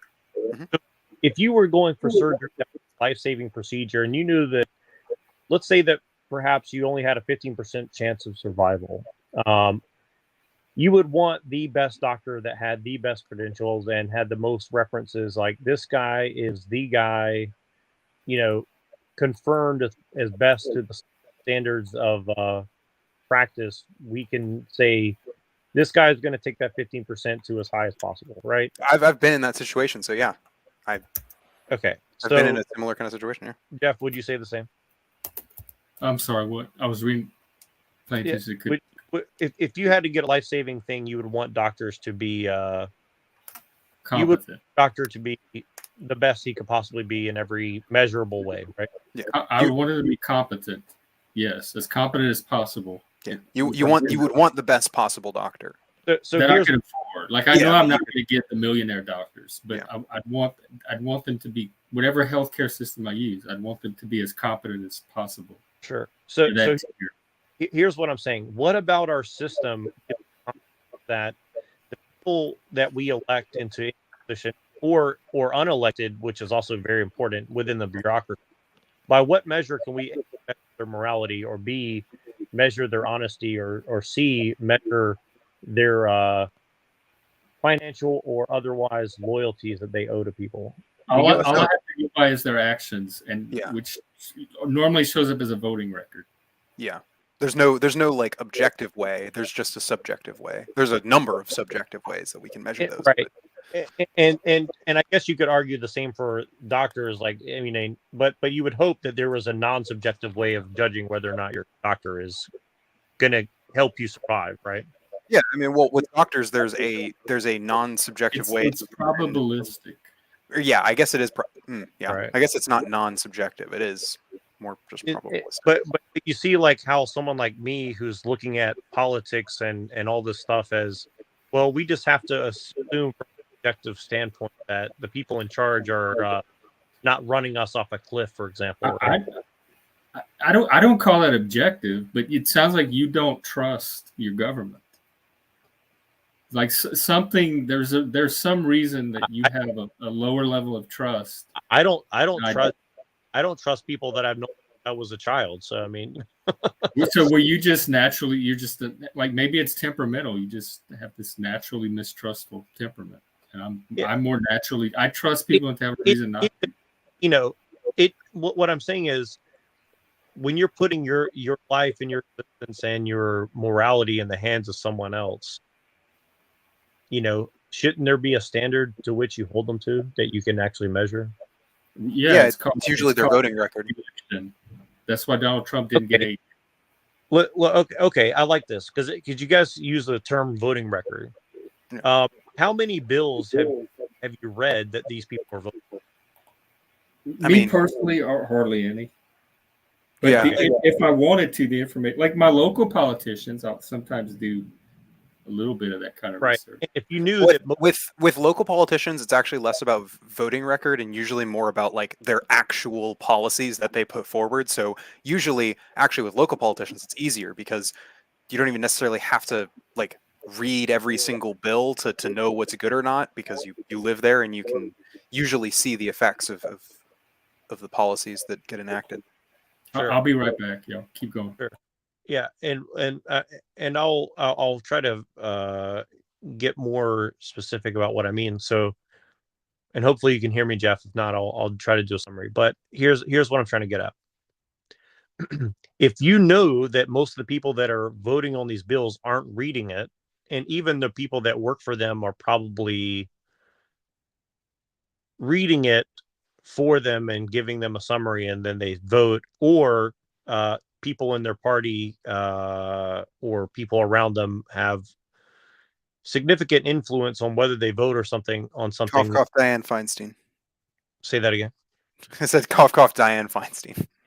Yeah, exactly. And she's actually a great example because people who knew her said she was basically a pure Machiavellian who cared little for the details of what she was doing. She more just cared about amassing money, power, and status for whatever her personal reason was. It wasn't necessarily an ideological endeavor for her, I guess, Yeah. which is interesting because a lot of people think of her as like a radical left-wing person, but most people in the San Francisco. For what it's worth, a lot of people think of that of just any Democrat. Period.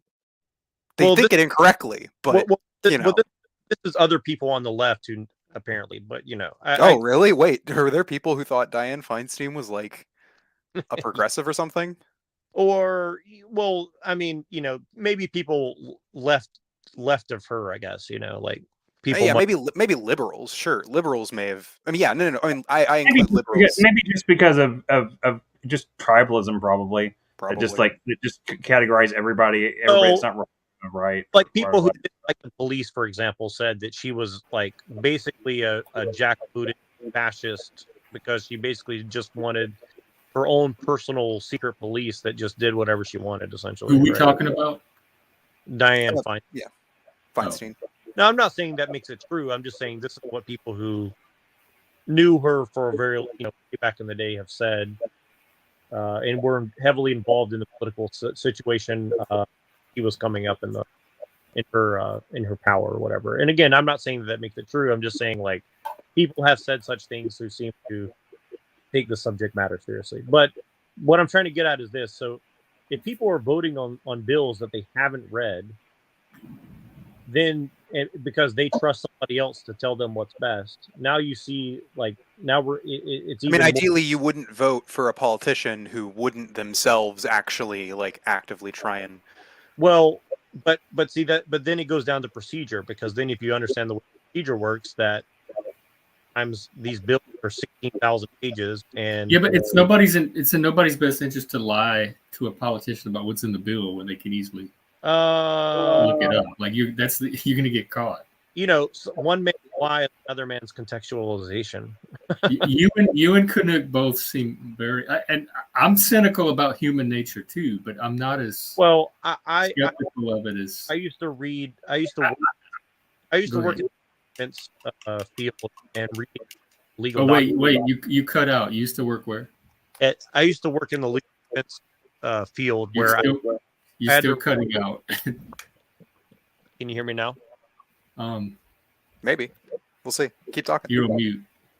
Okay. So I used to work in the legal defense field and read documents for legal proceedings, right? Yeah. And Sounds when fun. you're around lawyers and you understand the way that they do their job, and you realize that lawyers are writing your bills for your country, and that the people that you trust to vote on them are not reading them, and they have to basically be a lawyer to comprehend them or have lawyers interpret for them, then you see my concern. I don't think that's quite how it works, but If you think that's how it works, yes, I could see why you would be concerned about that. Why do you think So, it's well? In what way do you differ? I'm not saying you're wrong. I'm just asking how do you think it's different than what I'm stating? I don't think it's the lawyers doing everything and the politicians just going and pressing a button to vote.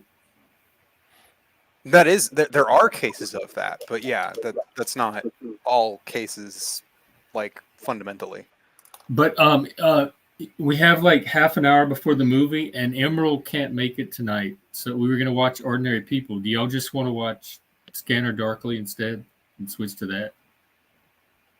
And we can do our discussion. I get to watch that movie. I don't know how much I'll be able to do, but even just to be able to watch some of it, I would vote because that's a movie that I feel I need for some reason. So. Have you seen it? I'd also be open to watching 24-Hour Party People. We talked about that recently, and I've been in the mood to watch that. So if someone doesn't want to watch, you want to watch that. While we have Jack, because it's it's a good movie for conspiracy theorists. It might be good to do that one, but also like we don't have to do an evening stream. We could just watch movies all night too. That's true. If we watch a movie we feel like talking about afterwards, then we should stream it. But I do have a stream scheduled for later tonight, so we kind of have to decide.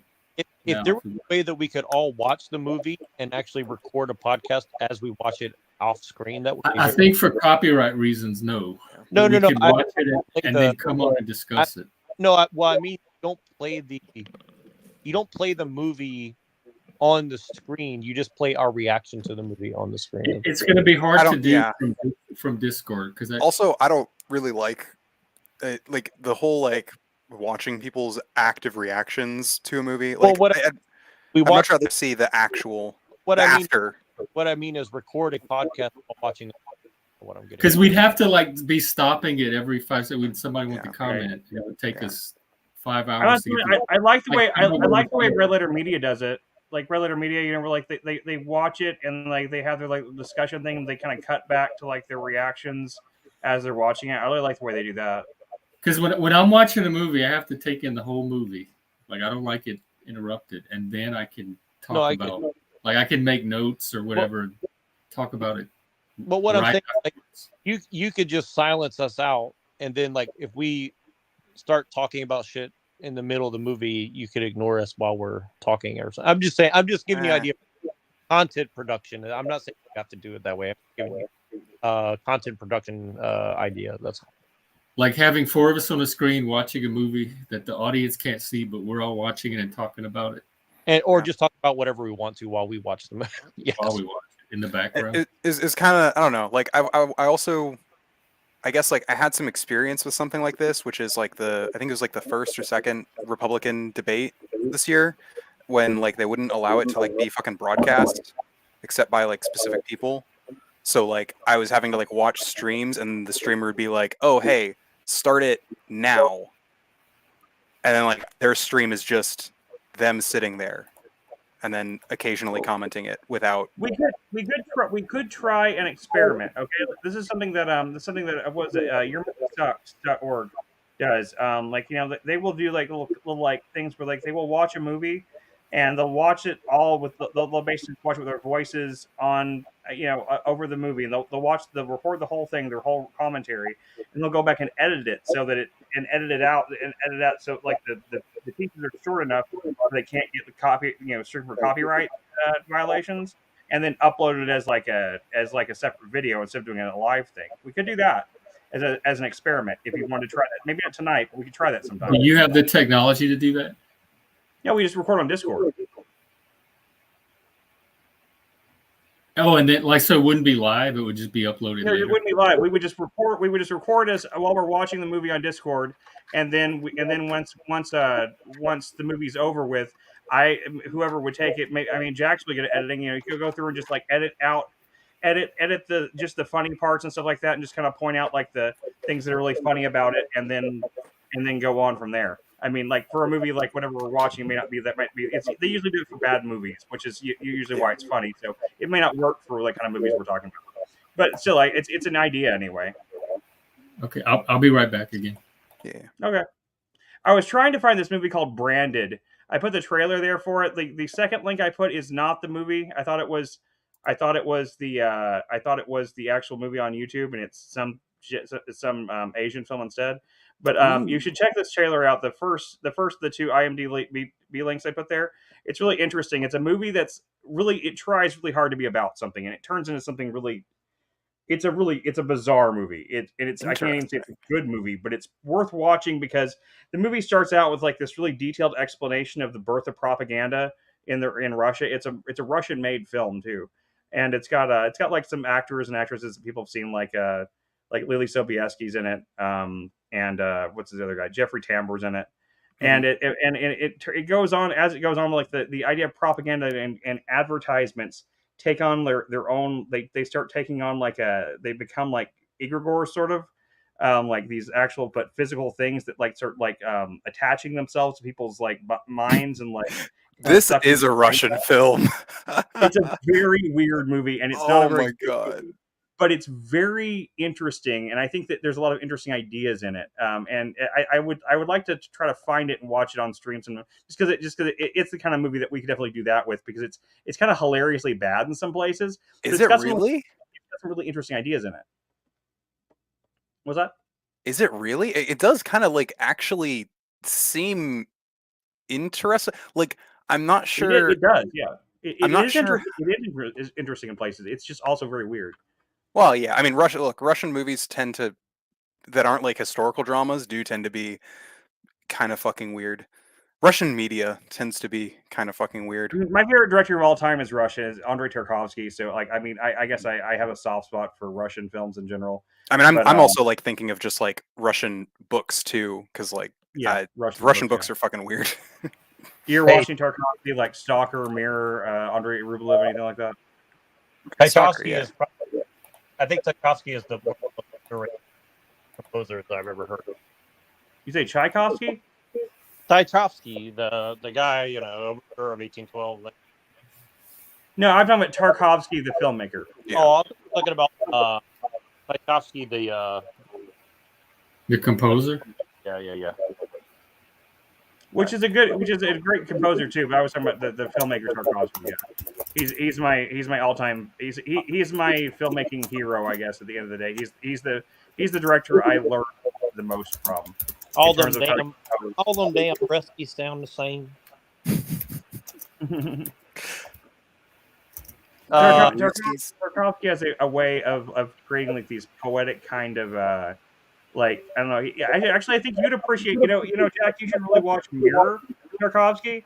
I think you would get a lot out of that. Like, whenever I was watching I've watched some of your shorts and stuff like that, your YouTube shorts, and your YouTube shorts remind me a lot of Mirror, actually.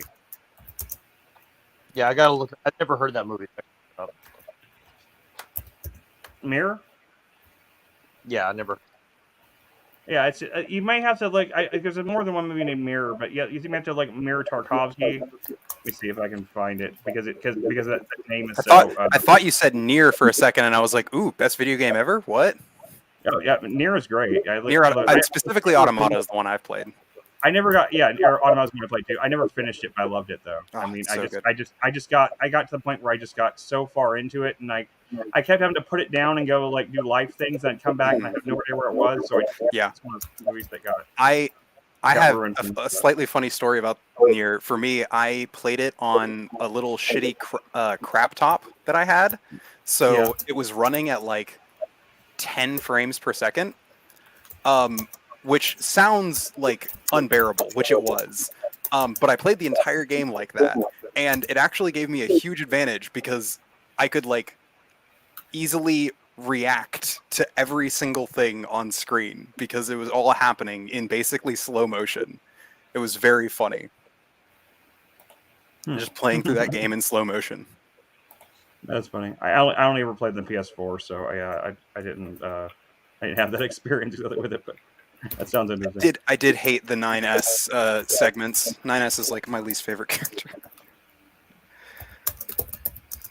I didn't know that Mirror was cited by Christopher Nolan's influence on Oppenheimer in regards to cinematography. That's interesting. I can see that now that I think about that. I still need to see Oppenheimer. Still have never seen it. It's honestly not anything that you need to go out of your way to see. I watched it, and I'm not upset that I watched it or anything. It's not bad. It's just kind of like it did have some interesting historical facts that I didn't know.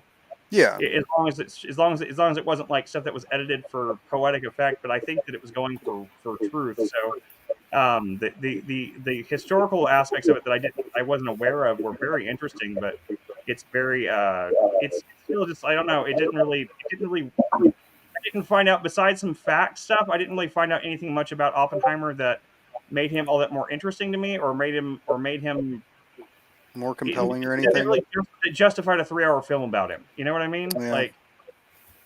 Like yeah, what happened to him at the end of his life was kind of bullshit, but like they revoked his security clearance. Like boo-hoo, you know? Like, yeah. They also, honestly, like, they revoked his security clearance because as much as McCarthyism is bullshit, in the immediate aftermath of the Second World War, it was completely seriously not unreasonable for the U.S. government to be worried about communists in America because the USSR wasn't exactly our ally. I'm glad you said that. I was actually going to bring up specifically McCarthyism because, come to find out what they found out about that was he was correct, but what he didn't know was a lot of the communists that he was going after were actually double agents for the United States. He was correct? What do you mean? Meaning there were a lot of communist government, but well, there were definitely a lot of communists, but they weren't Russian agents. No, they were double agents. Wait, really? In Congress? Yeah, like he stumbled into an intelligence, and he wasn't. I mean, I would need to see. That's a topic for another day. I would definitely need some evidence for that. Yeah, like same. It I'm not. It sounds like something that would happen. I think Jack is the conspiracy. Yeah, I'll try to find some misinformation. I think there's a pretty famous book that was written about it, but I'll try to figure out which one it was and make sure that I'm not spewing misinformation or something. But I'm pretty confident that is the case. But I'll try to find the source just to make sure I'm not incorrect. I mean, I believe that you're not talking out of your ass. I believe that you probably received that information from somewhere else. I just am like, I would love to see that source. Yeah, I'll try to look it up. I'm pretty sure there were some books that came out in the 50s, 60s, but I'll try. I can't remember off the top of my head, so I'll find out. And if I'm wrong, then I'll happily retract it. But I honestly, I hope you're not, because it's honestly hilarious. that is too funny to me. I mean, it seems like it would have made its way into the history books by now. Maybe. I think if it is true, it did. It's just that they don't make it a big point because it's inconvenient. It all depends on who writes the history book too. Yeah, history books are written by individual people, and a lot of times their biases get into that. Yeah, but it's not a single book. That's not how history works, and it's not. Well, yeah, no. But like, when it comes to like books on like these kinds of history, like usually what it is like there will be tidbits that are added by people who are historians, but like maybe their source for that specific thing isn't necessary. Like if he was right and stumbled into this intelligent operation, that seems really significant and would like. Yeah, it does, which is why I'm skeptical right now. Yeah. And it would have been vetted as carefully as all. I remember the name of the. I remember that kind of the channel, but I can't remember the name of the channel. But I'll try to find that channel and find what source he was drawing from. Yeah. But I'm pretty sure it was like a mainline history guy. So I'll double check and make sure that I'm correct. But it's a pretty big YouTube channel. It's some English guy who reads like very old. History books and stuff like that, but I'll try to find it. Agent? What was something agent? What was it? Academic Agent? Yes, that's the one. Yep. Okay, yeah, I follow him. I don't watch him, but it was on one of his videos that I got that from. So I'll try to go find which one that was. I need to remember that name, Academic Agent. So yeah, I'll look up his channel and try to find that video, and I'll share it with you guys because very, very interesting. I've also heard of Academic Agent. Yeah, And and check I don't this know one. anything about the guy. I know he talks about very old books that cover very not very well talked about historical events, essentially. So yeah, I disagree with him on a lot of things, but I do think that he's broadly like a reasonably truthful person, at least from what I was able to determine. I know the first thing I saw him in was like a debate on communism versus capitalism, and like he actually was reasonable. Wasn't just like I don't know anything about his worldview, except for he seems broadly. he's like a neo-lib. Like that's, I guess you could. That makes sense. But yeah, I know you want to end soon, probably, Jeff. I just wanted to ask you, how was your trip?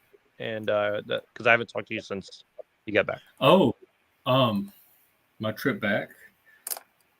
It was weird coming back to Seattle. Like I could feel the cultural shift the minute I stepped off the plane, or actually stepped out into the light rail platform. Because all airports feel. But the minute I left the airport and got onto the Seattle streets, I felt the cultural shift. And I have the Louisiana memories fresh in my brain.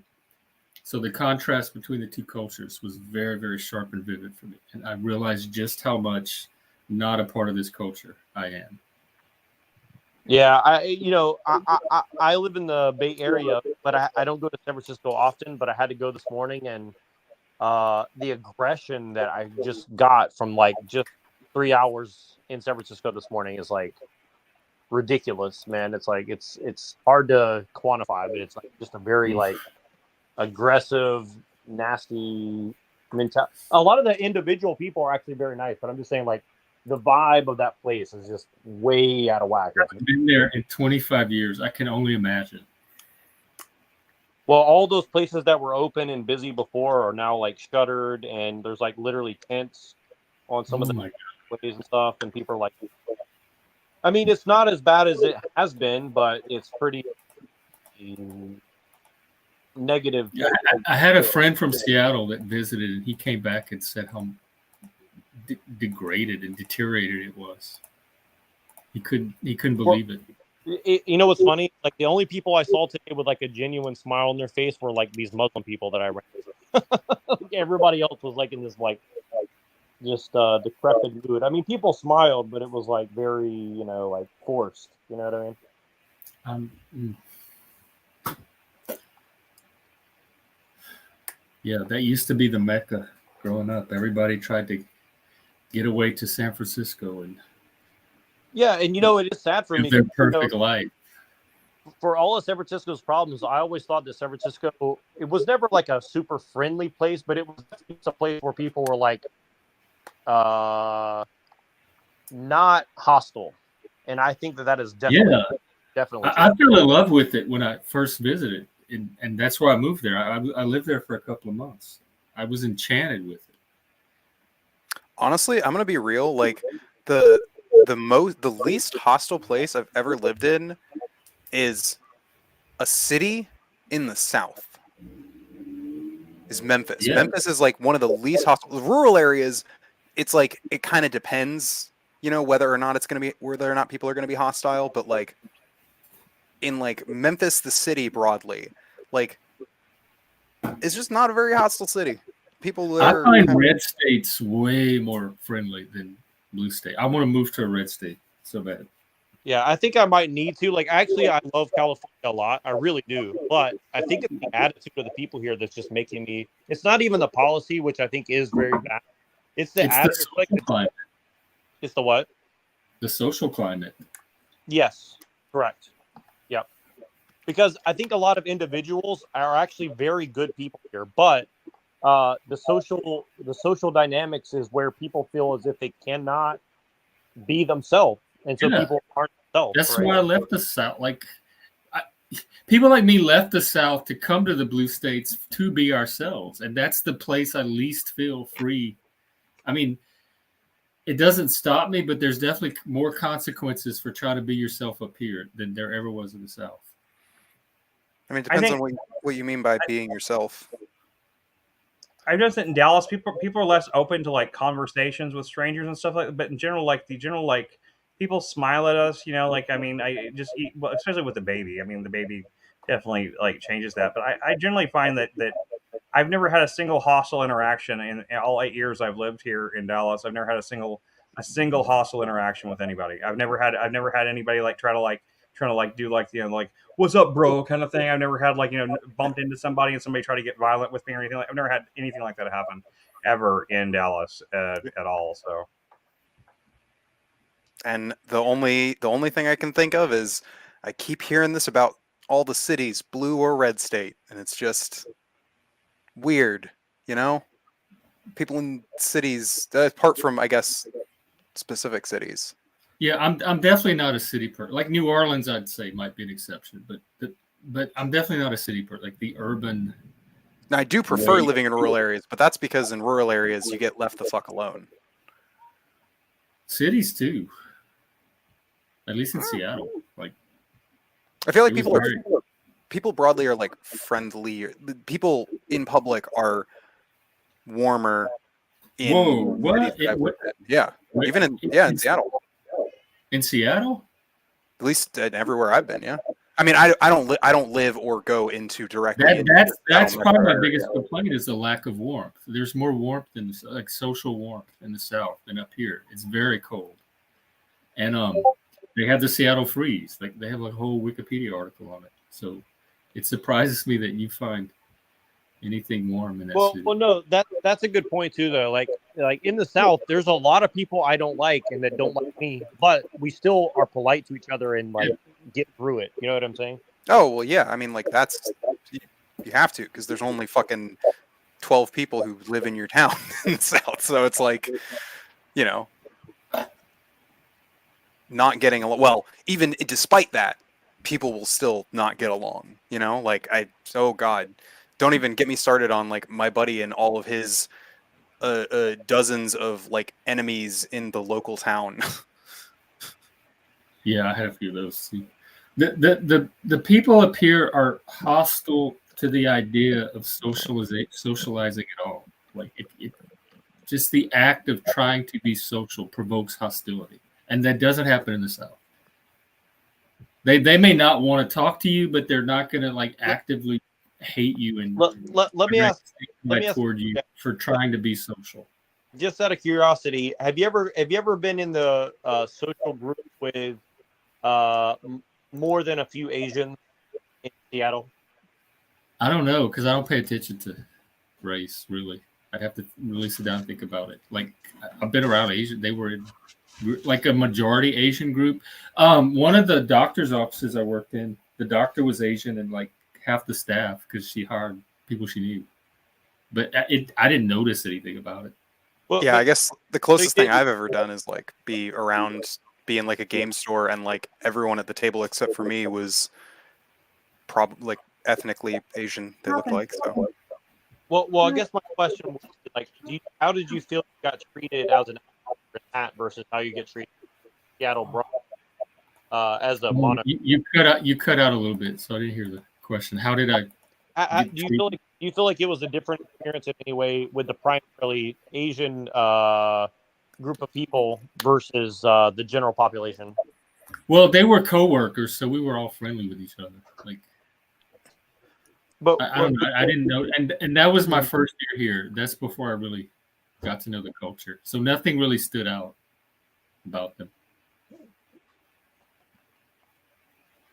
Like I've had Asian friends and Asian people in my life, like most of my life. I mean, are you trying to get at like Asians stand out to me as any like different or weird? They've all been friendly. Jack, are you trying to get at like Asians in like the Pacific Northwest tend to be like more racist or something? Not really. I mean, I'm trying to say like they have their own culture within their culture. What I mean is like it depends on like what you mean by like Asian, because like a sort of like first generation immigrant from an Asian country is obviously going to be different than like someone whose family has lived here for 6 generations. Well, yeah, but I think I guess the way I look at it is like their family structures seem to be significantly more cohesive in general than most of the people that I know who aren't Asian. Is kind of what I'm getting at. I mean, maybe I think you could say the same of like Hispanic people in general as well, but maybe maybe in a different way, right? I'm not even sure if it's a different way. I think that their families usually maintain like cohesion in a lot of like similar ways. In my experience, Memphis has a pretty high like Hispanic population, so that's just. I find the Hispanics around here, around in Dallas, tend to keep themselves a lot more than any other group. That like I have black neighbors that are really friendly, that talk to us and stuff like that. But it's the Hispanics that I think it mostly because they just don't speak English though. I don't think necessarily.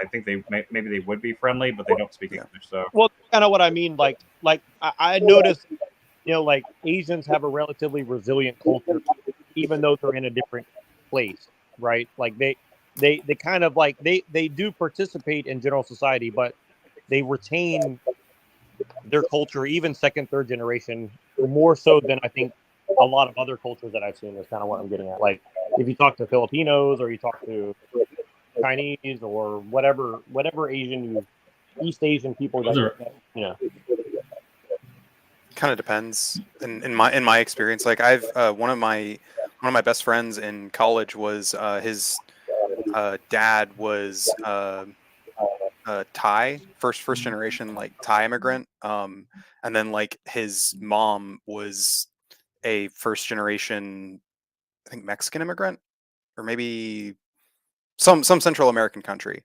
and like that his family culturally were kind of just American.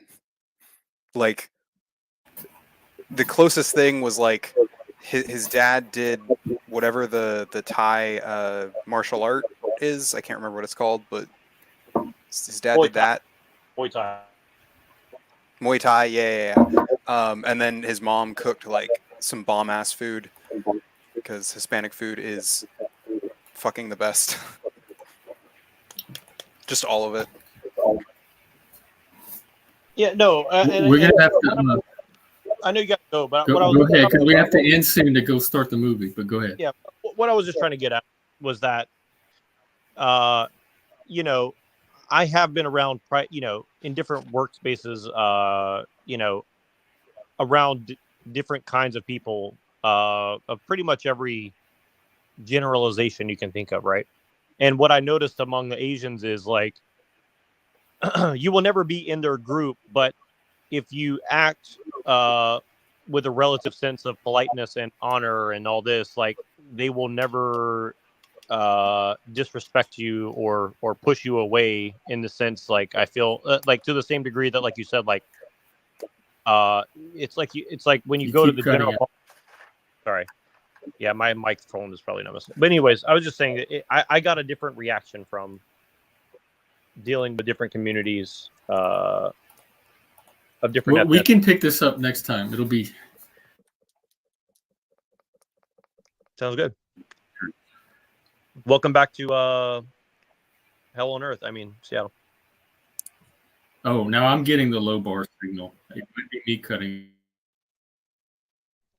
Chris is still muted too, by the way. It keeps resetting my screen. Chris, you want to play us out? Yeah, sure. I was going to say, Adaptful said he might join in a little while. If you want to start at 6, or do you want to start at 5:30?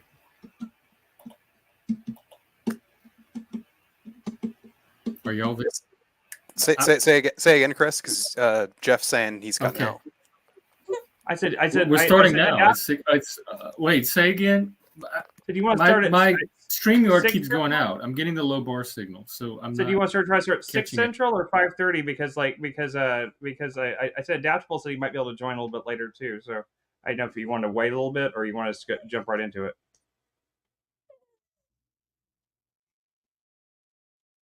Oh, he might. Anyway, we'll figure it out. You'll see us on Discord, guys. We'll put up the announcement. So, we'll just go ahead and end. But yeah, this has been a really good conversation today. I really enjoyed it. I think this was a really good, productive one, and really happy with our overall our overall stream today. So you guys have a great day, and thanks for coming on. Really appreciate it. It kicked me out of StreamYard, so I didn't hear anything you said like the last minute or so. I said that I just talked to Adaptable, and he said he might be down to join the movie later, but he said he's got to go do some things first. So I didn't know if you wanted to start at 5:30 or 6 or something instead, or Central Time. Is he dependable? If we push it back an hour, will he be there? I don't know. I just Or thought we should could we just 5:30 because I got to go make them some I dinner keep anyway. freezing So again. I hope I can watch the movie. if we just start at 5:30, so I. Oh, so so I you're can, not available till 5. Yeah, I'm gonna go make some dinner. So That's going to put our stream. Are we streaming afterwards? yeah, sure. We can just push the stream back a little bit though. All right. We don't have to. I mean, Let me you can change start. I've seen it a bunch of times before, so it's not important if I missed the first 30 minutes. No, but I want it's. I don't know. Don't stress about it. No big deal. I'll start because I scheduled the stream for 7, so I want to try to do it on time. I already had to move this one around as it is. All right, no problem. But yeah, go make some dinner and just hop on and join us. And if Adaptable wants to watch it later, we can always watch it again. All right, I'll see you then. Okay, take care. I'll play something on the way out here. I'll play let's see with the chance my we stream had keeps- with my stream found the chat when it arrived. We went touch, so red a shade of neck on a whiter shade of trash. It's in the report, it's giving me a rash. I'm flat out. You're so beautiful to look at when you cry. Freeze, don't move. You've been chosen as an extra in the movie adaptation of the sequel to your life. Shady Lane, everybody wants one. Shady Lane, everybody needs one. Oh my God, oh my God, oh it's God, oh my God. Oh my God, oh his God, oh his God, it's everybody's God, it's everybody's God, it's everybody's God, it's everybody's God, it's everybody's God, the worlds collide. But all that we want is a shady lane. Okay, Everybody. bye. Bye, Juniper. I'll see y'all. Bye. See y'all. Bye. Stream.